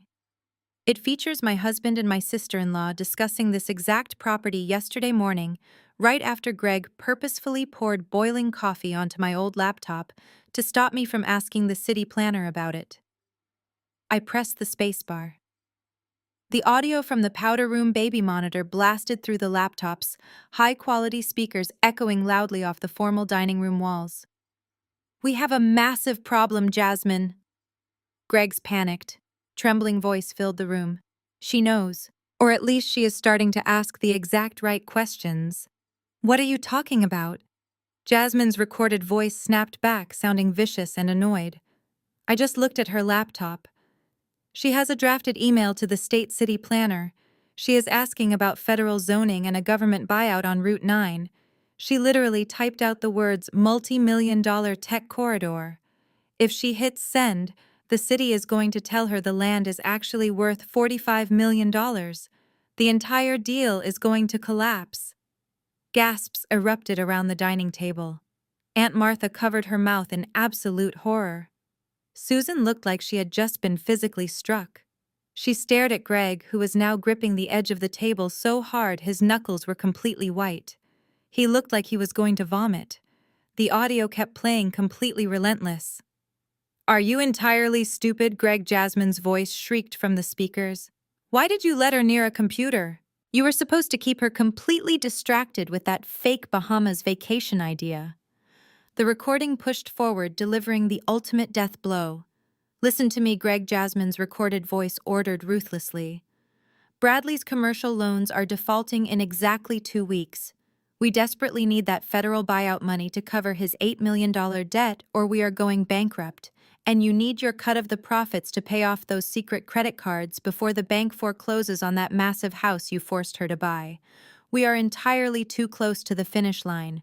Do not let that useless little scapegoat ruin this for us. You get that laptop destroyed, and you keep her happy until Thursday." I hit the spacebar again, stopping the audio. The silence that followed was heavier than a concrete vault. I sat back in my chair, folding my hands neatly in my lap. I looked directly at my golden child brother. He was standing completely frozen, staring at his wife. The audio had not just exposed their plot to steal my land. It had publicly exposed Jasmine's absolute contempt for his intelligence, and worse, it had broadcast his catastrophic financial ruin to the entire extended family. $8 million in debt, Uncle George whispered, breaking the terrible silence. "William left you $8 million in debt." Bradley slowly turned his head toward Jasmine. The veins in his neck were bulging. His face was a terrifying mask of humiliation and explosive rage. "You told him about the loans," Bradley said, his voice dropping into a deadly quiet growl. "You told this pathetic marketing junior about my commercial defaults. And you called me stupid behind my back." "Bradley, honey. Please," Jasmine stammered, backing away from the table, her hands raised defensively. "I was just trying to manage the situation. We needed the money. I was trying to save our lifestyle." "You were conspiring with her husband," Bradley screamed, the sound tearing violently through the dining room. "You were cutting side deals to pay off his credit cards using my inheritance." "Your inheritance," Jasmine screamed right back, completely abandoning her sweet, supportive act. "You did not inherit anything, Bradley. Your father knew you were a complete business failure. He left you a sinking ship, and he left the real fortune to her. If I had not stepped in to fix this, we would be living on the street by Christmas." Greg tried to quietly push his chair back and slip out of the room, but Bradley caught the movement. My brother lunged across the space between them, grabbing Greg violently by the collar of his tailored suit and slamming him hard against the mahogany wet bar. "You parasitic garbage!" Bradley roared, spit flying from his lips as he pinned my husband against the wood. "You came into my house, you drank my scotch, and you plotted with my wife to steal my family money." Greg threw his hands up, his face pale with absolute terror. "Bradley, back off. It was her idea. Jasmine is the one who found out about the zoning laws. She is the one who set the price at $50,000. I just wanted my cut so I could finally leave Meredith." The family dynamic completely shattered right in front of my eyes. Aunts and uncles were standing up, shouting and grabbing their coats. Susan was sobbing hysterically into her napkin, her entire illusion of the perfect wealthy family utterly annihilated. The golden child was physically assaulting the parasitic husband. The supportive, glamorous sister-in-law was shrieking insults at the man she had sworn to love and honor. They were tearing each other to pieces, fighting over the scraps of a fortune they were never going to possess. I did not flinch. I did not shed a single tear. I sat calmly at the end of the table, feeling the incredible soaring high of absolute justice. I reached over, picked up the silver luxury pen they had provided, and casually snapped it in half, tossing the broken pieces right onto the $50,000 check. The sharp crack of the breaking pen finally snapped Bradley out of his violent trance. He shoved Greg away from the mahogany wet bar and turned back to face me, his chest heaving. The sheer humiliation of having his financial ruin and his wife's betrayal broadcast to the entire extended family had pushed him completely over the edge. He marched back toward the dining table, his face a mask of absolute unhinged fury. "That recording is entirely illegal," Bradley screamed, pointing a shaking finger directly at my face. "You are committing a federal crime by wiretapping us in our own home. I will have you arrested, Meredith. I will call the police right now and have you dragged out of this house in handcuffs if you do not sign that transfer deed this exact second." For the first time in my entire 35 years of existence, I looked at my older brother and I laughed. It was not a nervous laugh. It was a cold, sharp, echoing sound that filled the formal dining room and made Aunt Martha visibly flinch. "Are you seriously threatening to call the police to report that I caught you committing extortion?" I asked, leaning back in my chair and crossing my arms. "Go ahead, Bradley. Dial 911. Let us explain to the authorities exactly why you buried a federal zoning waiver in a fake real estate contract. Let us explain to the judge how you colluded with my husband to fraudulently acquire a government-targeted property." Bradley's hand hovered over his pocket where his phone was, but he did not reach for it. He knew he was trapped. But his massive, fragile ego simply could not process the defeat. He slammed both of his hands down on the table, leaning aggressively toward me. "You think you are so brilliant?" he snarled, his voice dropping into a desperate, hateful register. "You think a stupid recording changes anything? I am still the head of this estate. Dad left me $6 million in liquid cash. I do not even need your pathetic little motel to survive. I have a massive corporate portfolio. You have absolutely nothing but a failed marriage and a ruined reputation." I reached back into my leather tote bag. "That is exactly what I wanted to discuss next," I said smoothly. I pulled out the heavy black leather-bound ledger I had extracted from our father's hidden steel briefcase. I dropped it onto the white tablecloth right next to the broken pieces of the silver pen. The gold foil lettering on the spine caught the light of the chandelier. "Primary liquid assets, Mr. Davis." The estate lawyer leaned forward, his eyes widening in immediate recognition. He knew exactly what that book was, and he knew it was supposed to be locked inside a highly secure vault. "Bradley," I said, keeping my tone perfectly conversational, as if I were leading a corporate board meeting, "do you actually know what a forensic accountant does?" He glared at me, his breathing ragged. "I do not care about your pathetic little desk job, Meredith. I audit liabilities," I explained, resting my hand flat on the cover of the ledger. "I find the hidden rot in corporate structures." And when Mr. Davis read the will on Monday, I found it incredibly strange that a brilliant, ruthless businessman like our father would leave his absolute favorite golden child a massive pile of cash while leaving his only daughter a condemned property. It did not make logical sense. So I did my job. I audited your inheritance. I flipped the heavy cover open. The pages were meticulously organized with color-coded tabs and rigid columns of numbers. "You did not inherit $6 million in cash, Bradley," I announced, my voice slicing clearly through the silent room. "You inherited a highly leveraged, toxic asset portfolio. 8 months before he died, Dad systematically moved all of his liquid capital into 3 offshore trusts. He then used those trusts as collateral to take out massive high-interest commercial loans. He bought up failing strip malls and bankrupt industrial warehouses that are currently bleeding thousands of dollars a day in operational costs." Bradley's face went entirely slack. The aggressive, domineering posture completely evaporated, leaving him looking like a terrified little boy. "What are you talking about?" he whispered, looking frantically between me and the ledger. "I am talking about the balloon payments," I said, tapping my index finger against a column of red ink. "Your $6 million portfolio is cross-collateralized against $8 million in immediate, inescapable debt. The loans are defaulting. The grace periods have expired.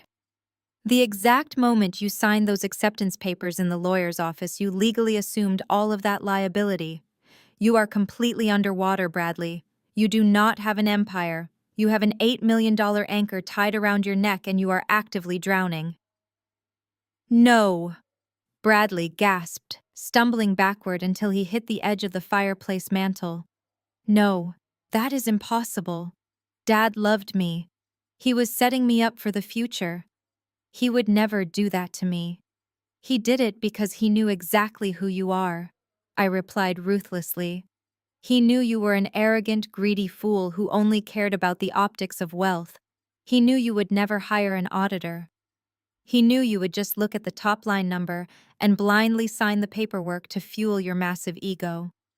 He intentionally handed you a financial grenade and pulled the pin." Uncle George let out a low whistle of absolute shock. Jasmine sank into one of the dining chairs, covering her face with her hands, her diamond bracelet clinking loudly against the wood. She realized, in that exact moment, that the wealthy, powerful husband she thought she had married was actually a walking bankruptcy case. "But do not worry, Bradley."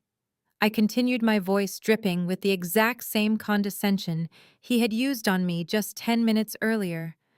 "I am sure you can just sell your fancy new Porsche to cover the first month of interest payments." Bradley looked like he was going to faint. He grabbed the edge of the mantel to steady himself. But then a sudden, desperate light flickered in his eyes. He stood up straight, grasping wildly for any possible lifeline. "The motel," he choked out, pointing a shaking finger at the projected image still glowing brightly on the dining room wall. "The $45 million federal buyout. It does not matter what the debt is.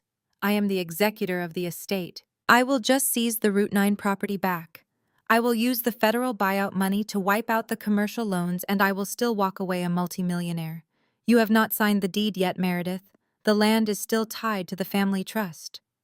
I looked at him with a mixture of absolute pity and profound disgust. "You really do not listen, do you, Bradley?" I sighed, reaching into my tote bag one final time. I pulled out 2 thick manila envelopes. "I told you I am a forensic accountant. I do not wait around for my abusers to dictate my financial future." I tossed the first envelope down the length of the long mahogany table. It slid perfectly across the polished wood and stopped right in front of Bradley. "I did not need your permission to sell the property," I explained, watching his eyes dart toward the envelope. "The Starlight Motel was legally deeded directly to me the moment the will was executed. So yesterday morning, while you and Jasmine were desperately trying to trick me into signing your fake contract, I sat down with a senior corporate acquisition attorney. I established a blind limited liability company in Delaware. I transferred the motel deed directly into that corporate entity, and then, as the sole director of that LLC, I officially executed the federal buyout contract." The entire room gasped. Mr. Davis let out a small, almost imperceptible chuckle of genuine professional respect. "The sale is completely finalized, Bradley," I stated with absolute crushing finality. "The $45 million is already locked into a secure federal holding account. It is untouchable. The property belongs to the United States government now. The contract you brought here today is completely worthless." Bradley picked up the envelope with trembling hands and ripped it open. Inside were copies of the finalized LLC transfer, the federal execution order, and a thick stack of formal default notices from the commercial banks regarding his $8 million debt. The reality of his complete and total financial annihilation finally crashed down on him.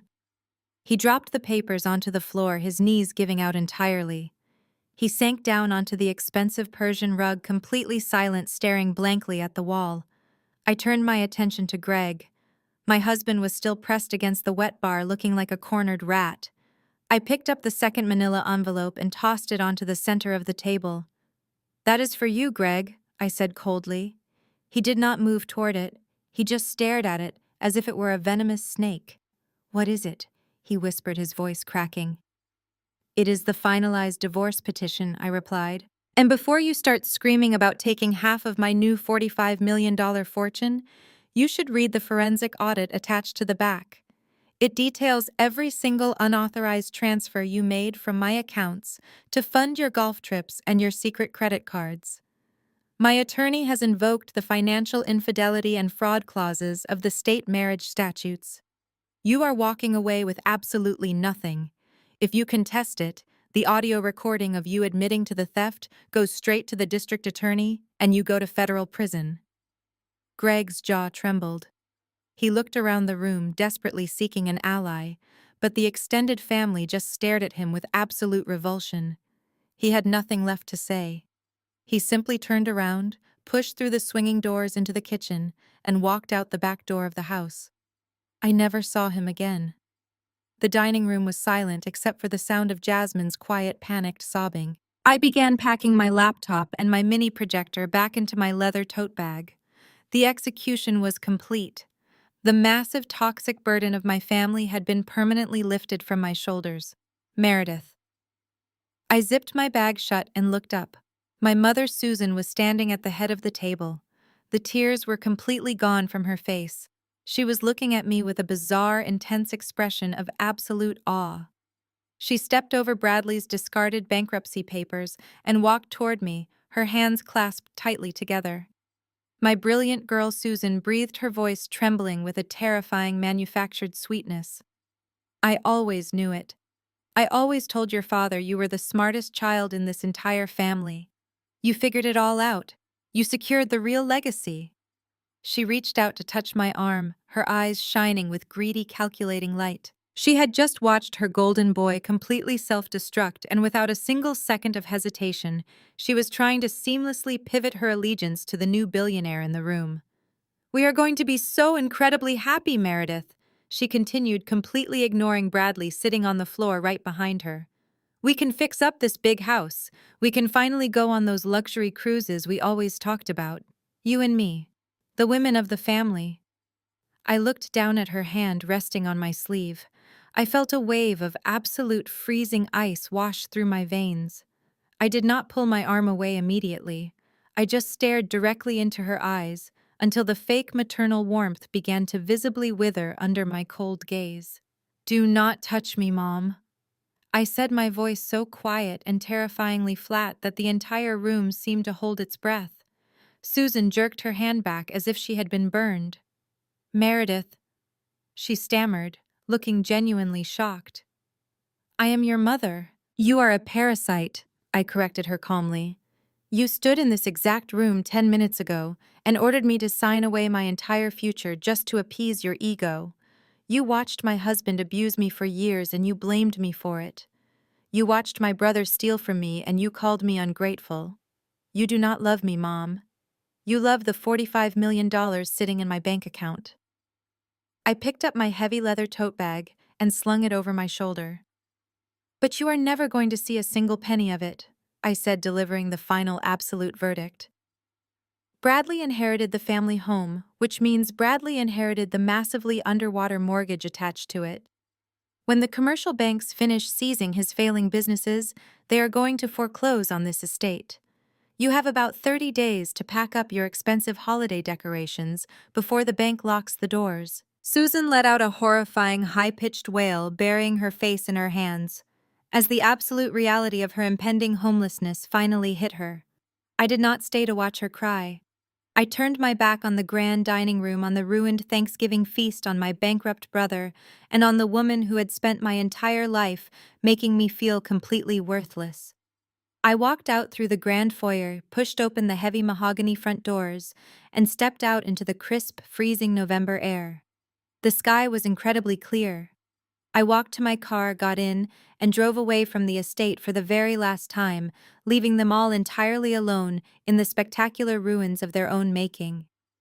I drove down the winding suburban roads, the massive brick colonial estate shrinking in my rearview mirror until it disappeared completely into the background of my life. My cell phone was already buzzing continuously in the cup holder. It was my mother calling repeatedly, followed by furious texts from Bradley, and then a frantic voicemail from Aunt Martha begging me to turn the car around and come back to the dinner table to work things out rationally. I did not turn the car around. I had absolutely no interest in eating dry turkey with people who had spent my entire existence trying to carve me up for their own benefit. Besides, I had a flight to catch. Weeks ago, on the exact same afternoon that I finalized the $45 million government buyout with my attorney, I had booked myself a first-class ticket to the Maldives.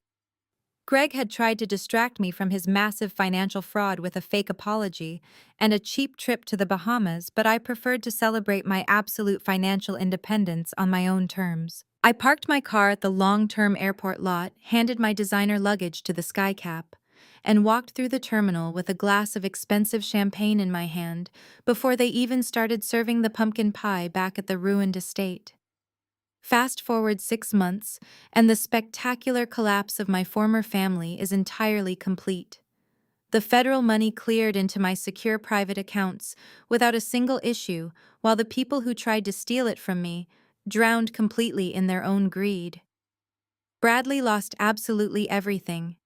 Just as my forensic audit predicted, his massive commercial balloon payments defaulted within 3 weeks of our Thanksgiving massacre. The commercial banks moved in with absolute ruthless efficiency. They seized his failing business properties, liquidated his offshore trusts, and immediately began foreclosure proceedings on the sprawling family estate. He was forced to file for Chapter 7 bankruptcy. The golden child. The man who had spent his entire life mocking my career and flaunting his unearned wealth was suddenly standing in front of a federal bankruptcy judge, explaining exactly why he could not pay his $8 million in debts. He now works a miserable middle management job, answering to people he used to openly mock. Jasmine, of course, tried to abandon the sinking ship immediately. The moment the banks froze Bradley's accounts, she filed for divorce, hoping to legally sever herself from his financial ruin and protect her luxury real estate license. But Jasmine was far too greedy for her own good.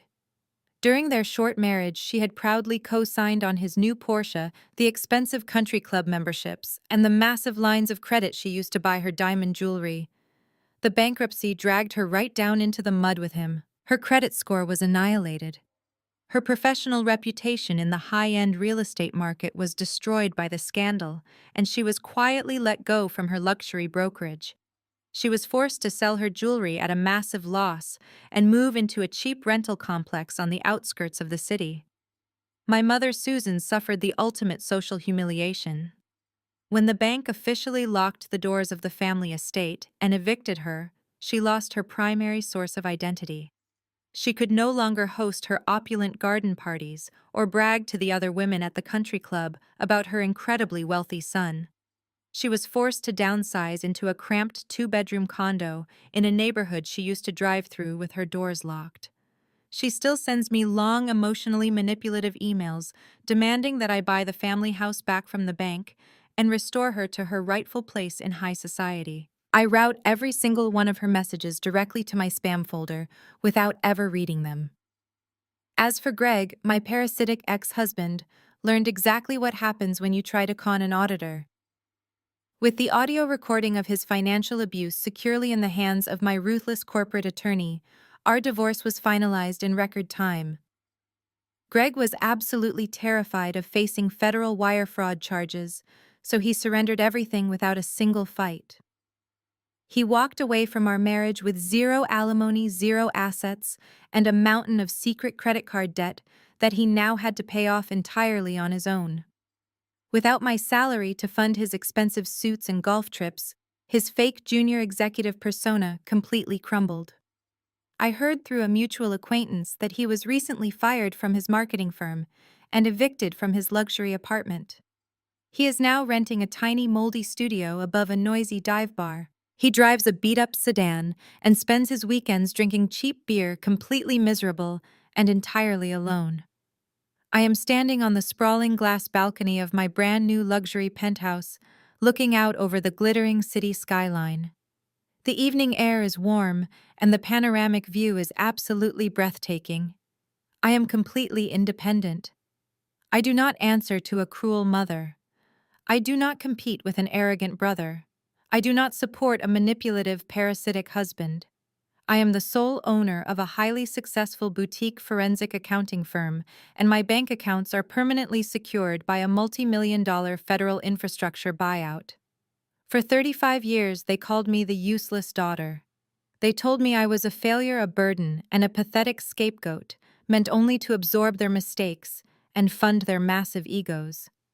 But in the end, the useless daughter was the only one who truly understood how the real world works. People can lie, manipulate, and scheme all they want, but the math never lies.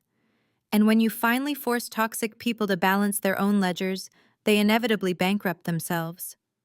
Have you ever had to legally destroy a toxic family member to protect your own life? Have you ever been pushed to the absolute edge by the people who were supposed to love you, only to turn around and rebuild your entire world from the ground up? Tell me your story in the comments below. Do not forget to like and subscribe to hear more stories about taking back your power and refusing to be a victim. Remember, your independence is your absolute greatest weapon, and you never owe your abusers a second chance.